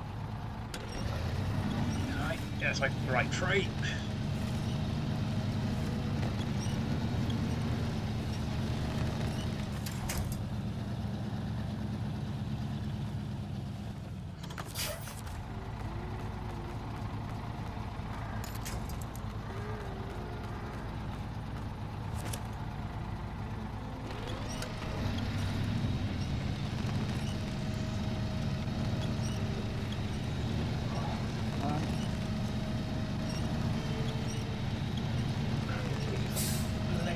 Solid.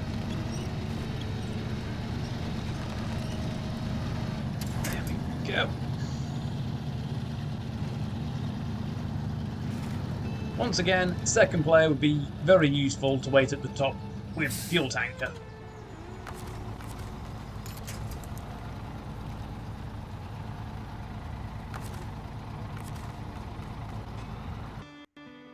One moment, folks.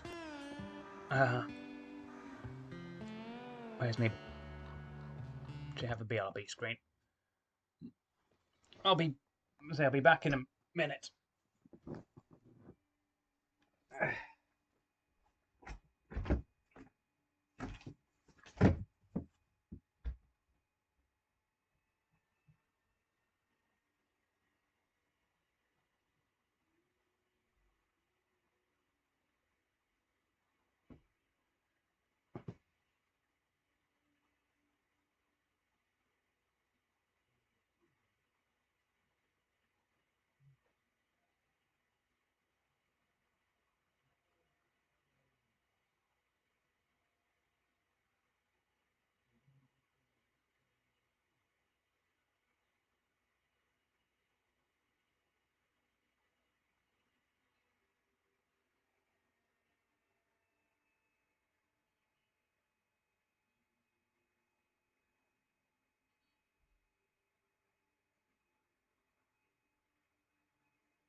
Okay. I am returned. Just had to, bloody hell, done it again. I had to eyeball something for me dad.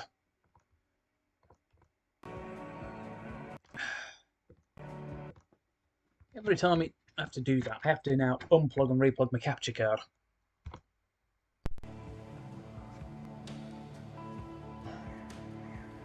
There we go. Sorry about that, folks. So I had to eyeball something for me dad. That's why we couldn't go anywhere. We got stuck on. Even though we got good ground clearance, we do occasionally get stuck on some rocks.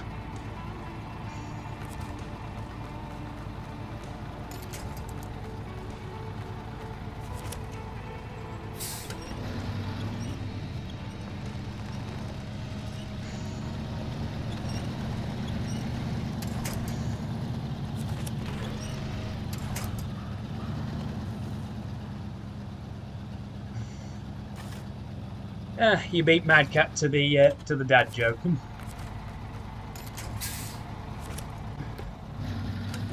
You're trying to get all of the dad jokes in before Mad Cat does.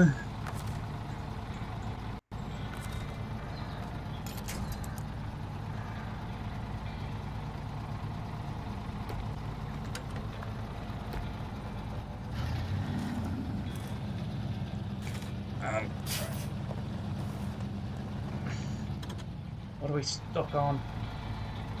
We're stuck on summer.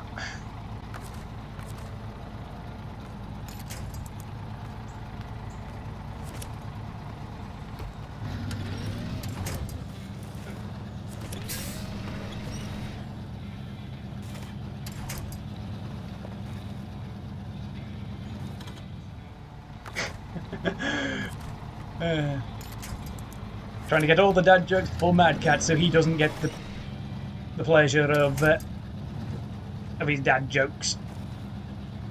Yeah, we're stuck on summer.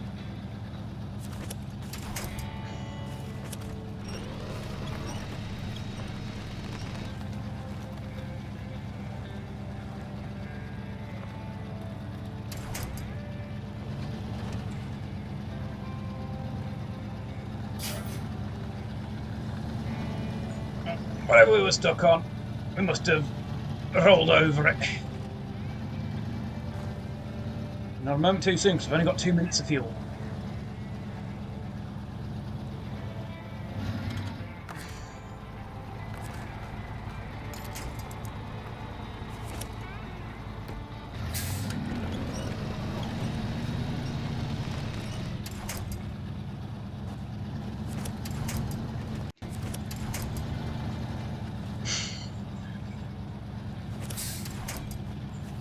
Mad Cat, your jokes are dad jokes, and you're not even a dad, to my knowledge.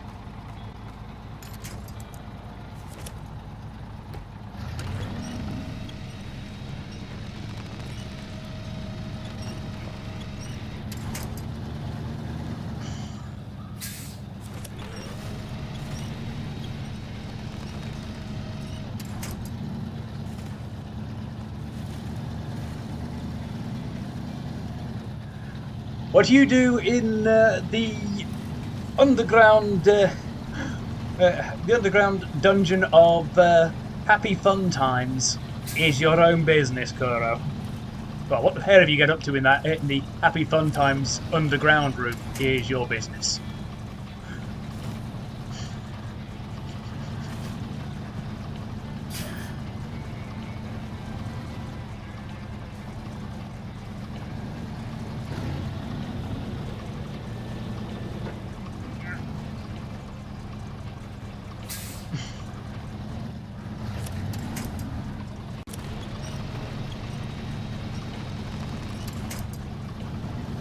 We are going to run out of fuel before we get there.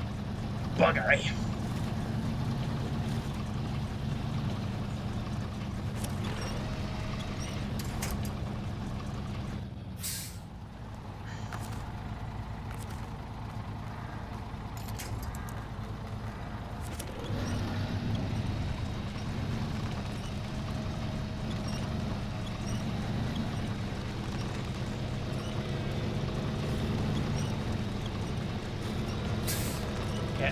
getting caught on those rocks has definitely cost us.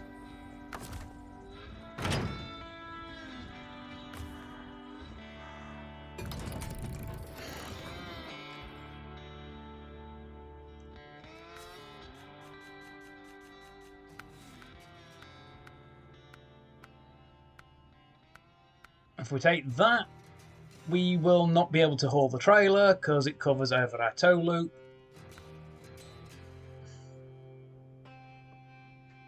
We run the risk of rolling, but at least we'll be able to refuel on the go.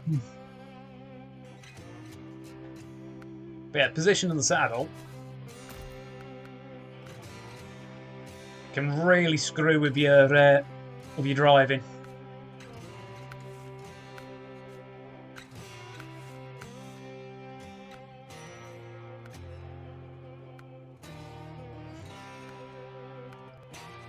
I can at least get extra fog lamps on that.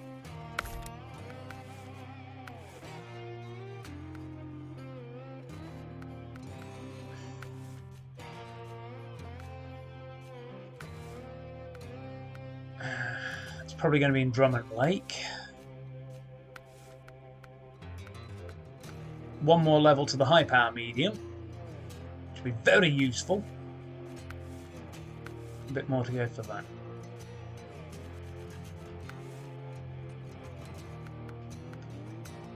And the best engine is in Alaska.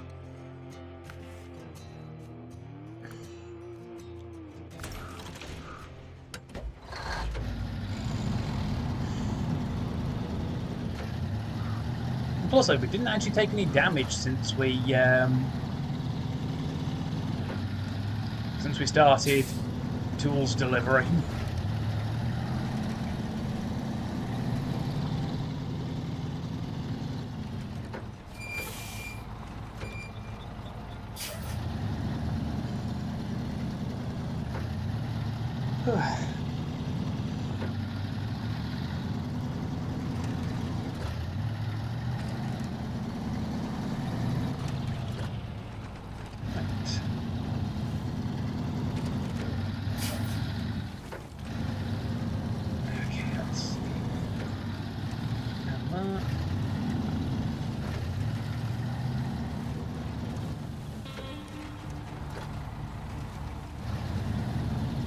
Having this fuel tank on the back, it does actually slow us down a bit.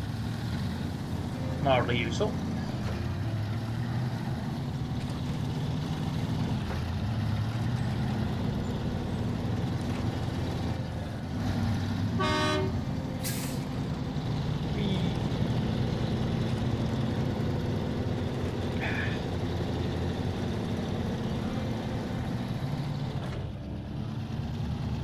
For some reason, this truck does occasionally drop into bottom gear.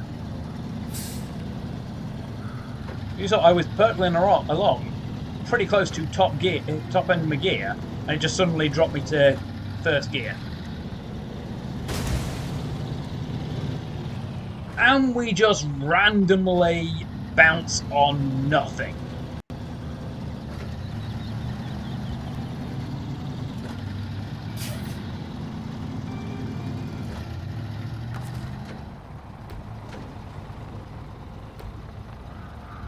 So we just took suspension damage and damage to this rear left tyre, which has just spoiled our no damage run.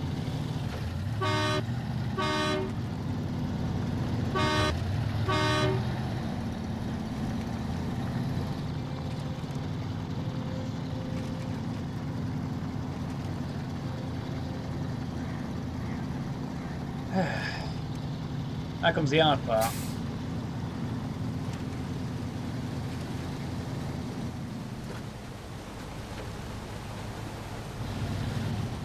Oh wow, we really slow down fast without even using the brakes.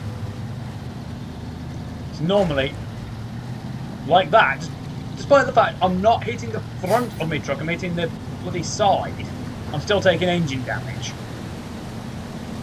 But I normally go head on into that corner, despite my best efforts. But yeah, that's where we've got to deliver the trailer to.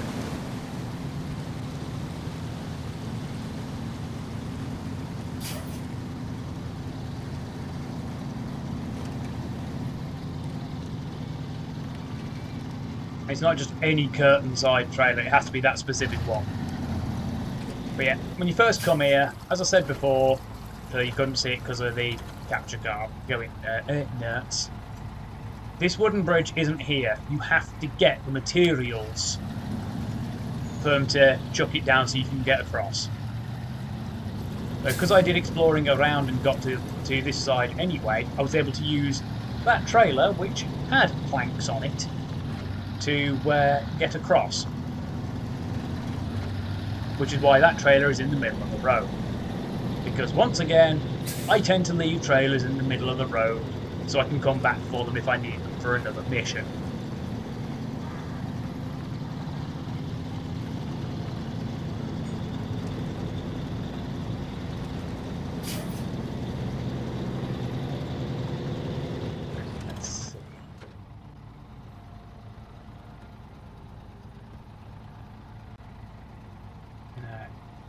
Best that'll take me to the bottom end of the mountain. We'd have to fertile our way back up.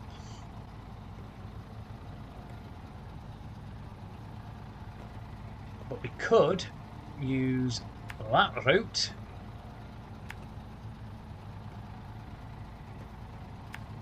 to cut our way through a chunk of the mountain.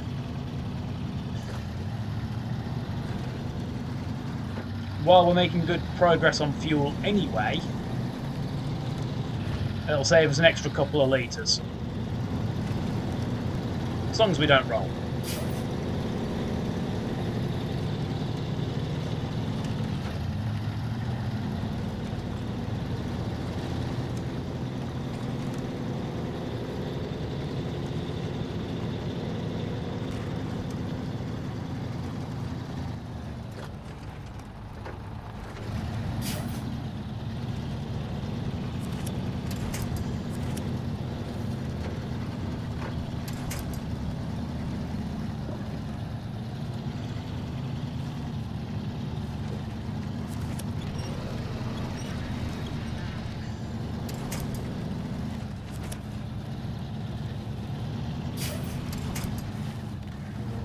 A bit further.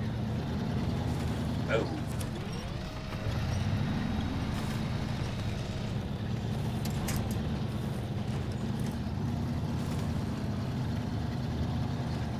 Yep, almost there.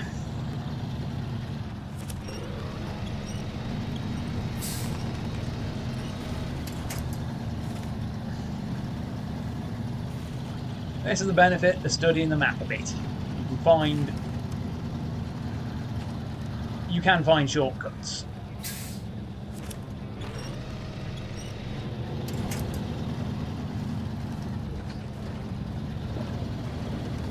But your truck's got to be able to be set up to deal with.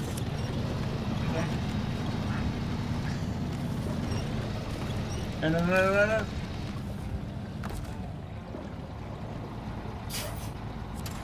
We are actually caught on the trees to our left, which is why we haven't properly rolled it. Which is why I'm able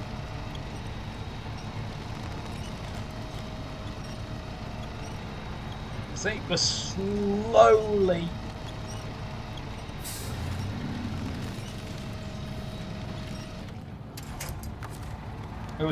starting to roll back.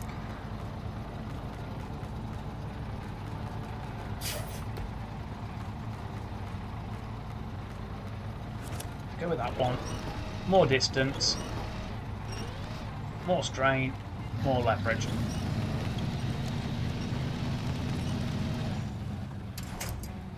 But yeah, that's why we did not roll over and could actually recover. If we'd gone fully on our side, or worse, the engine would have stalled. though with this fuel tanker on me, I failed to see how I'd actually be able to properly roll it. Take one hell of a fall to do so.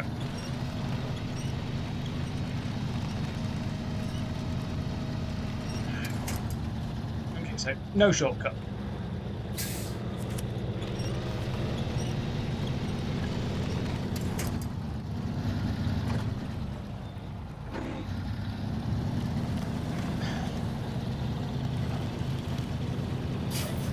There we go. If it wasn't for the fuel tanker, I probably wouldn't have rolled. But it's not. If it wasn't for the fuel tanker as well, if I had started to roll, I probably would have fully rolled. It's because of the size of the tanker that it caught on the trees.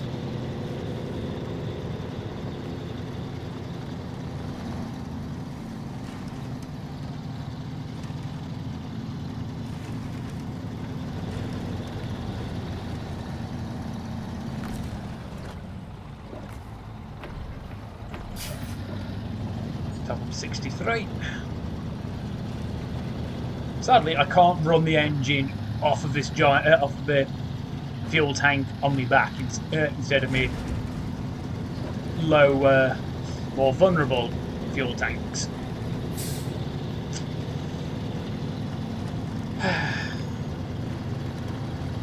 Before no damage run keeps getting spoiled by random bits of debris that bounce up and smack into my engine or hammer my suspension. Much sad. I need 3 more. Well. Yeah, we only dropped 46 frames. Nice. Not even 0.1%.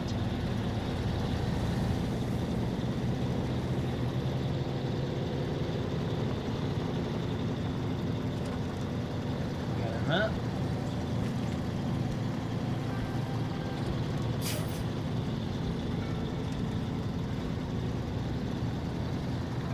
Relatively flat, so we should be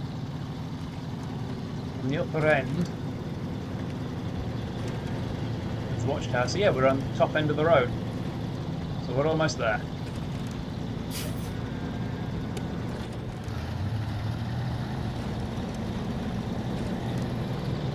We are in fact almost back to my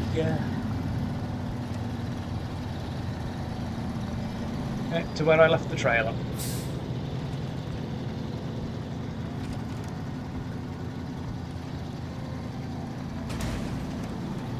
Just random rock on the road. Kaboing! Suspension damage.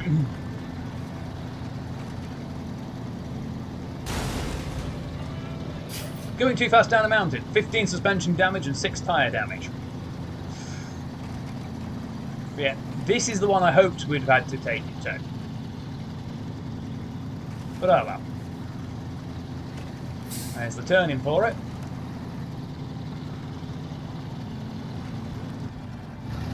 Okay, I'll be wrapping up shortly anyway, Mad Cat. Fortunately.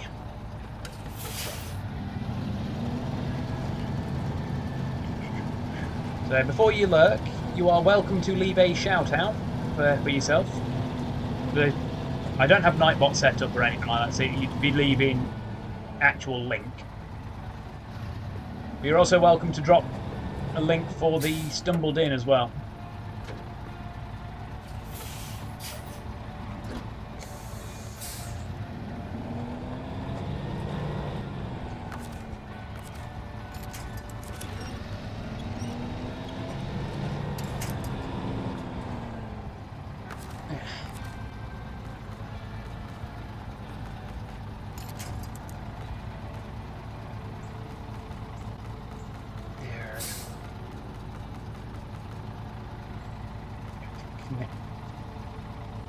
Of course it would have been around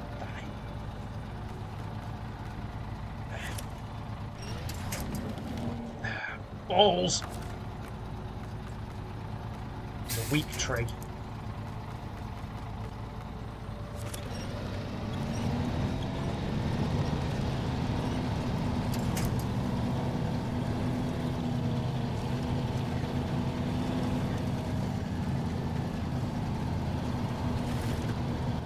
Oh! Well-timed recovery. We nearly rolled it. We would have had to have done that all over again.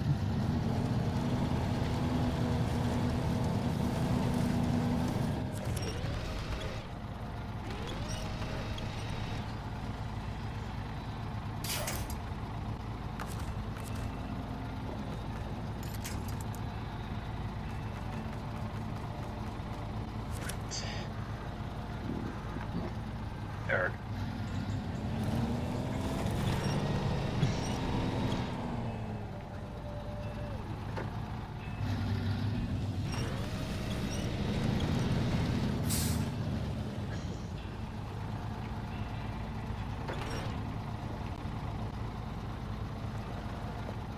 Wheels are going the right way.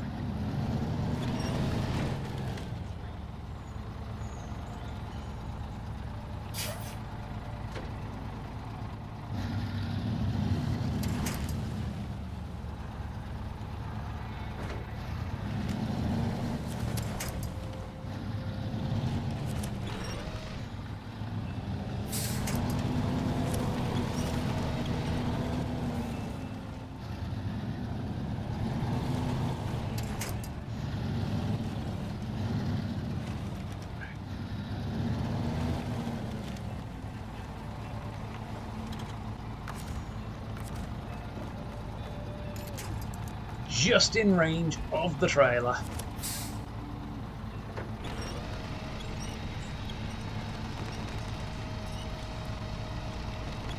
Right.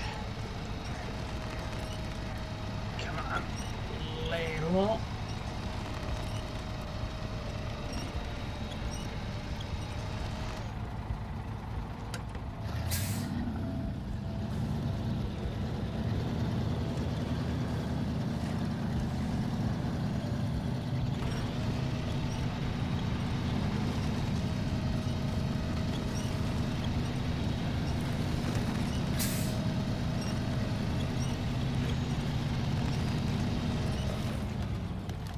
Feck.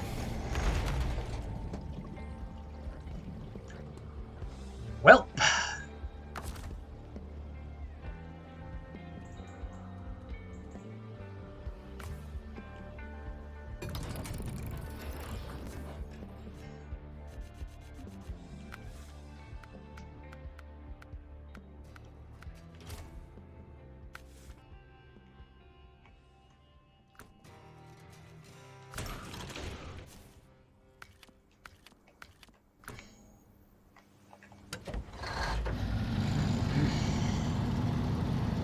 That's what happens if you roll it and you've not got somebody nearby who can function as a recovery vehicle.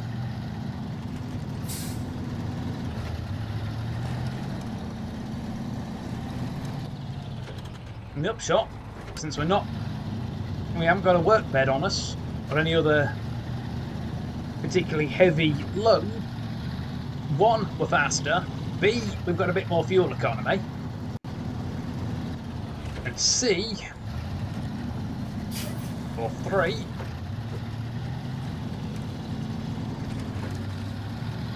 we shouldn't roll nearly as much. And there goes my suspension again.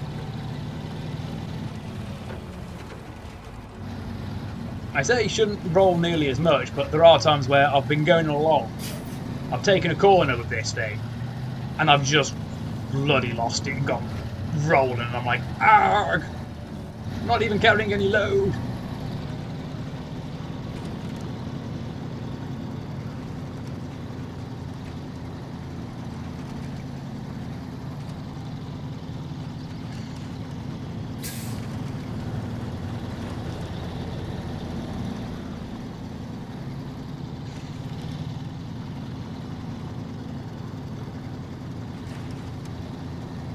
At least this time we'll have more than enough fuel to get there.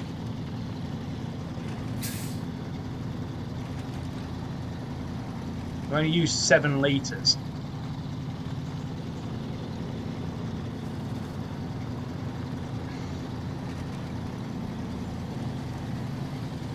I can't believe I bloody rolled it after so much care getting there.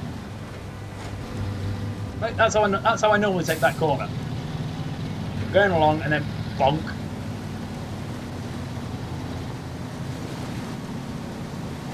I scrape the bumper and it decides that actually I'm taking a chunk of engine damage. That's the thing, like, didn't even hit a bloody pothole and it just decided tyre and suspension damage. But, gee, yeah, like, what the hell? Okay, that, I think you could have ran over some tree debris there, but half the time you breathe on the front end of one of your trucks and you'll take like 20 engine damage just breathing on it.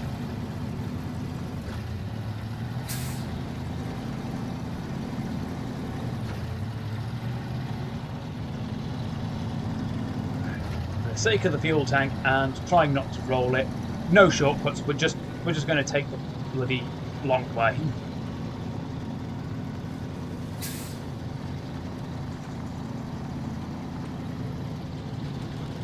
We nearly double our fuel consumption taking the going on to all-wheel drivers, especially if we have to add in differential lock as well.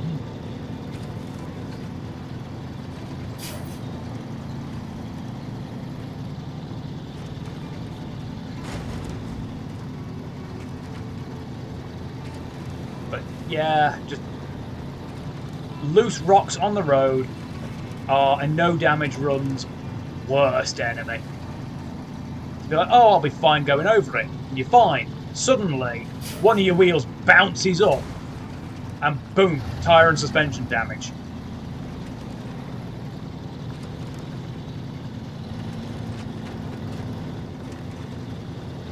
And if your suspension is particularly springy, you could end up bloody rolling it.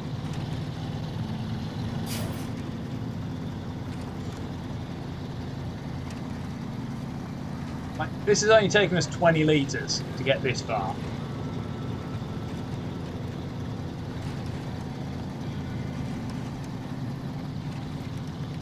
Whereas it took us something closer to 30 with the fuel tanker, and even more when we had to take the side route. Well, we took the side route. I think going up to the final corner to get to the top road, we'd used 61, something between 61 and 63 litres.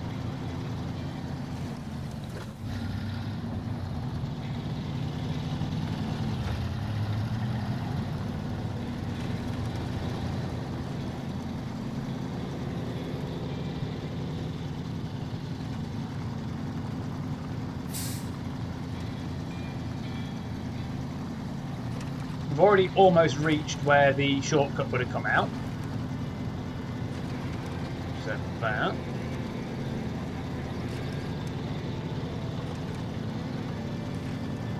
There.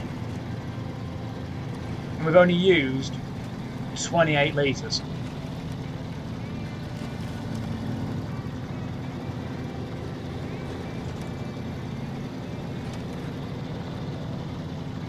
Okay, further over. Yeah, no, it's back here. Yeah, there it is. So, 30 litres was getting that far. Because then we took this way. We refueled. Oh, god damn it. Pranged the engine again. Yeah, we refueled here.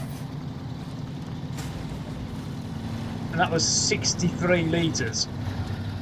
Taking that taking that shortcut. This was 32.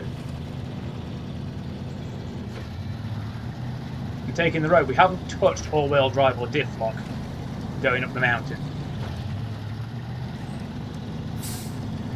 Instead, we've just been taking suspension damage and wheel damage and engine damage practically every other corner.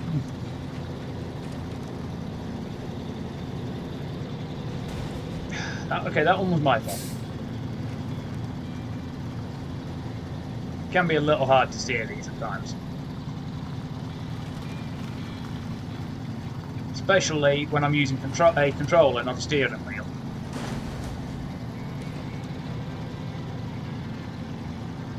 So my only option would be for that, but then I lose the indicator of where my actual wheels are. That's why I prefer third person, at least in game.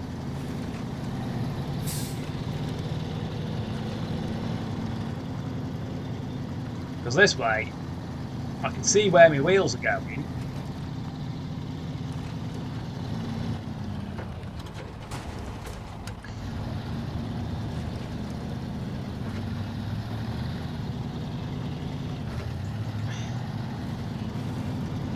But at least I know which direction I'm gonna go, roughly, if I start backing up.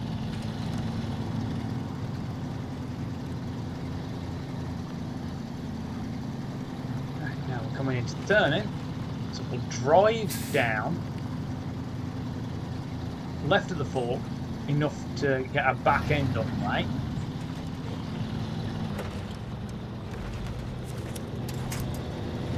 And we'll reverse round the corner, because our trailer is only there.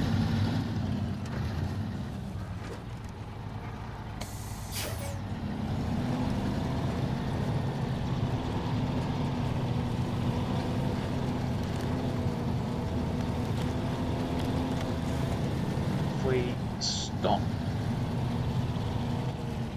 there.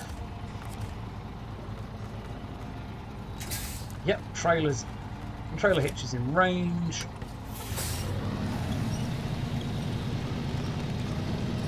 Pull it over to us.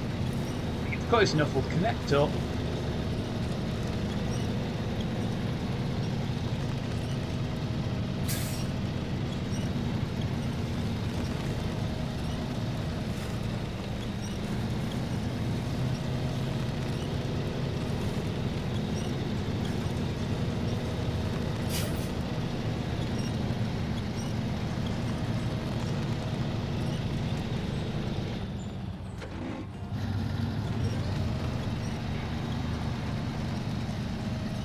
We can then take it down the mountain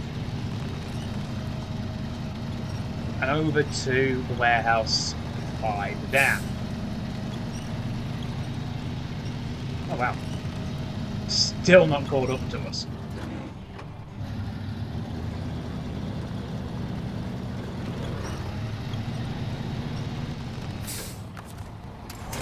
There we go.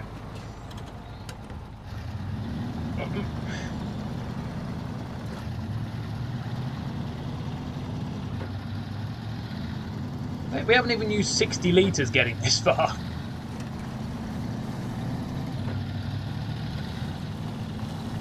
Honestly, my GMC truck probably would have been able to manage this. Probably.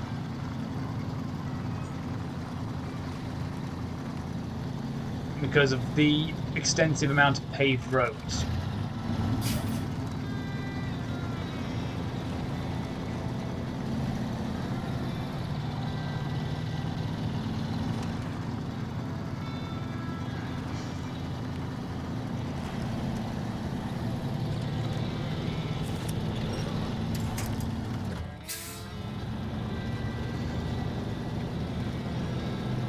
And if this gear's down at the wrong time, you can end up stuck if you're towing or hauling.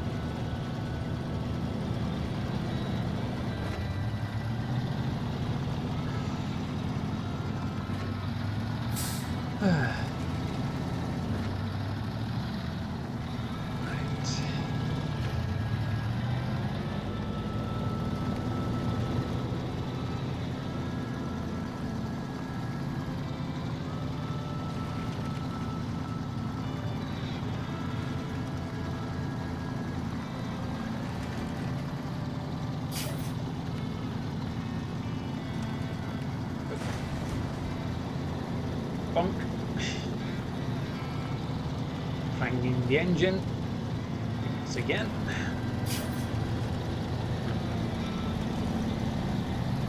Now, if I was particularly daring, I could risk just ramping down the mountain. I've done it before on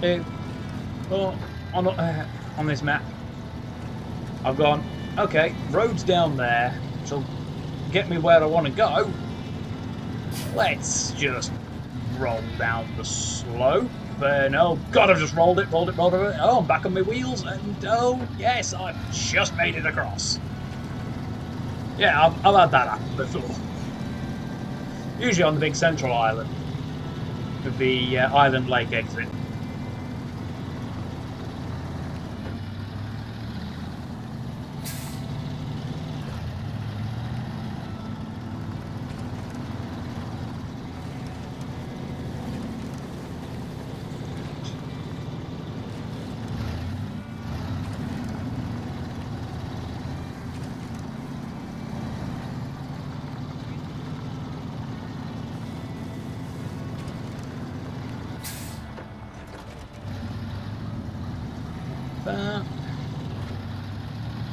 Fishtail. So we're most of the way down. We've only got this long wind here.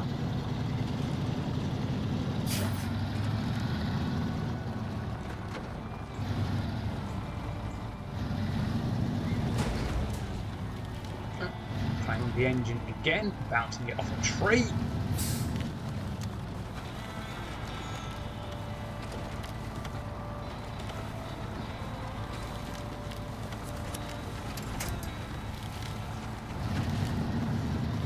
Ta-da!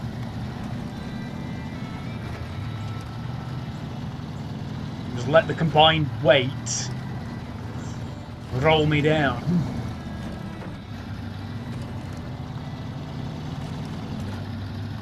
Only using the winch to make sure I don't roll it trying to go around the corner. And to also catch myself as well a bit.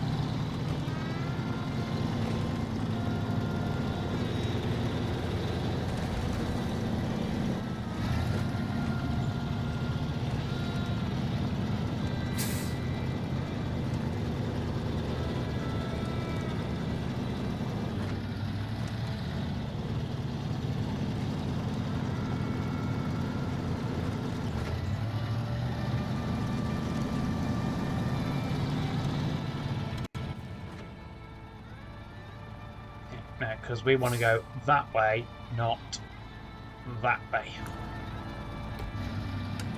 Okay, so we're most of the way there. Not a problem, Kuro, not a problem. I'll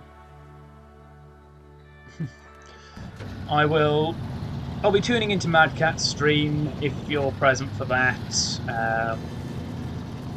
Most likely with more poops. But thank you for being able to stop by and hang out. It's very rare you're able to catch my streams because I normally stream earlier in the day.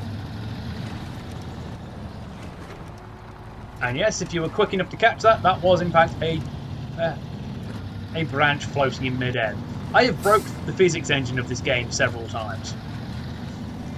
I have screenshots and video to prove it as well, which you can find on the Stumbled In Discord, actually, in the video game section. We are now almost there.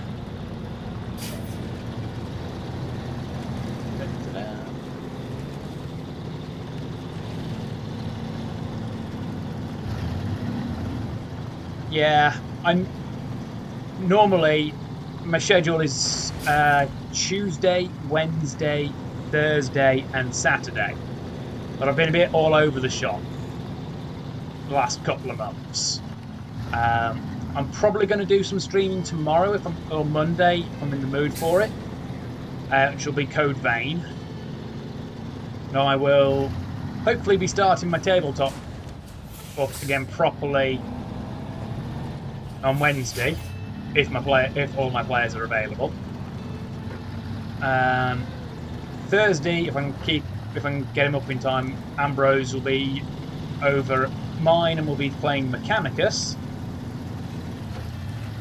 And then, well, we'll see. But yeah, it's harder for me to get the average viewer numbers up that I need to be able to get to affiliate, because the awkward times and days I stream,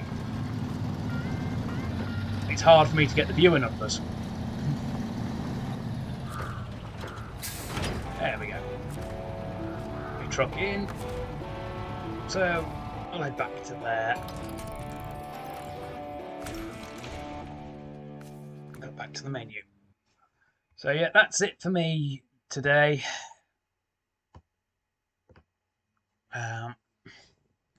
Thank everybody who's been able to stop by. My friend Dakana, All Things Geek Girl, aka Kuro, and Madcat_UK, who is a very good friend of the channel. In fact, all three who have been watching and lurking are very good friends of the channel. So I'm glad they're able to stop by. I'll probably upload the archive of this to YouTube as well. So I will hopefully, well, possibly be back tomorrow, maybe Monday. It depends how I feel when I wake up tomorrow. Which will be some more Code Vein. Wednesday, hopefully, well, Tuesday, we'll wait and see. Wednesday should hopefully be the next Death Watch session where my players, Dakana Garrettson, Law, and Ambrose Rothwood, will all be taking part in a mission that I've actually been writing myself. I'm actually pretty proud of this mission. Thursday should hopefully be Mechanicus with myself and Ambrose, though I can run it without him, potentially. It depends how I feel when I get up on Thursday and if I can get a hold of him. And then Saturday next week, we'll see. One thing's for certain, though, I will not be streaming Sunday next week. Doesn't matter if I'm close to the end of Code Vein or whatever, I will not stream on Sunday next week. Because, if you're watching this live, Sunday, the 18th of September, is my 32nd birthday. Yes, I am a very old catto. I am aware. I will go and get my old catto stick and start shaking it at you gosh darn young'uns and yell at you to get off my lawn if I have to. I will do so. Do not tempt me. Yeah, I will. Because of my birthday, I'll probably go out for a meal and a drink with some friends. It's one of the few times I actually say, "Fuck it, I want a drink." I normally need a good reason for it. Things like my birthday is a good reason. But hi Subasa, were you lurking? But thank you for being able to stop by anyway. Or if you've only just tuned in, I will, like I say, probably put the archive of this up to be able to watch what I was doing if you missed most of it. But yeah, born 1990, 32. I'm not that much behind a lot of folks, and I'm older than a bunch of other people that I know. Fair enough. I will. I'll post the archive of this up on YouTube, and I'll drop a link to it. So it's probably going to be later tonight or tomorrow. It'll be on the Stumbled In. Yes, Kuro, yes. 90s decade, best decade. Before I inflame anybody else or whatever, I'll wrap up here. Madcat_UK should be starting to stream in about half an hour. Usually starts somewhere between 9 and 1:15 for his Saturday stream. But the 90s gave us Beast Wars, which is still the computer CG for that still holds up pretty well.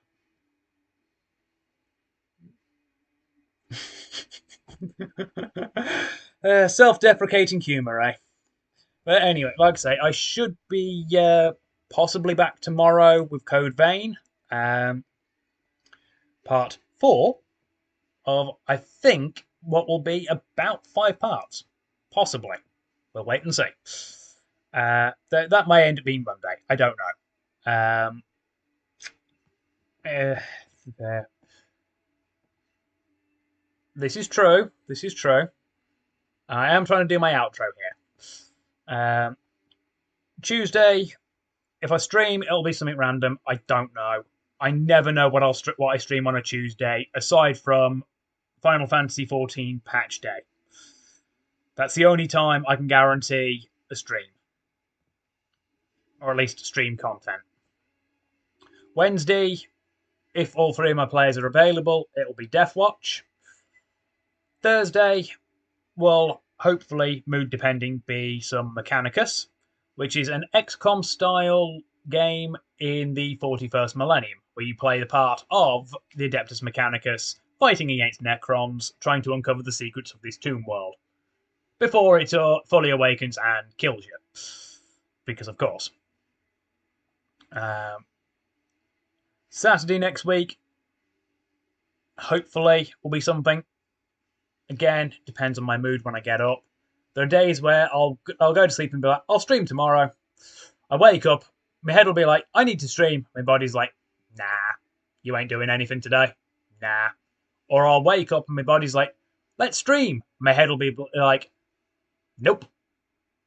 No head, only blank.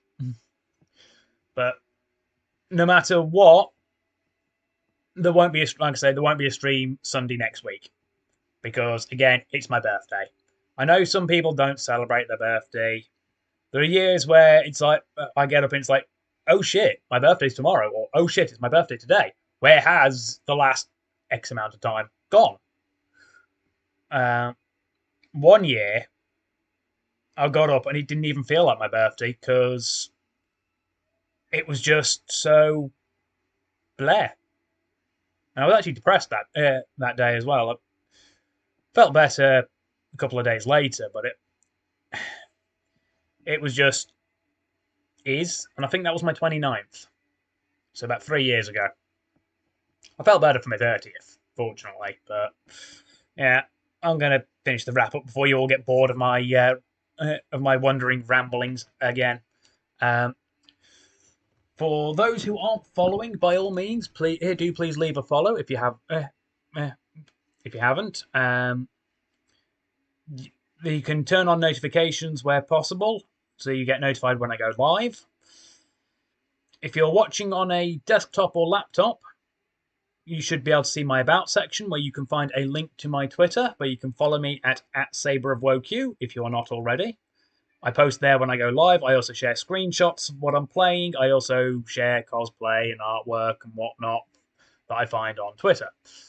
I also have my own Discord server, Wolf Streams. There's a link down there as well. Though, if anybody who is a part of the Stumbled In can drop a link to the Stumbled In Discord, you are more than welcome to do so. Because I'm also a part of the community there. It's a very nerdy server. We chat about video games, we chat about cats, we chat about real life places, we chat trains, planes, automobiles, video games, anime, all sorts of random stuff. Very nerdy, geeky things. We all enjoy it.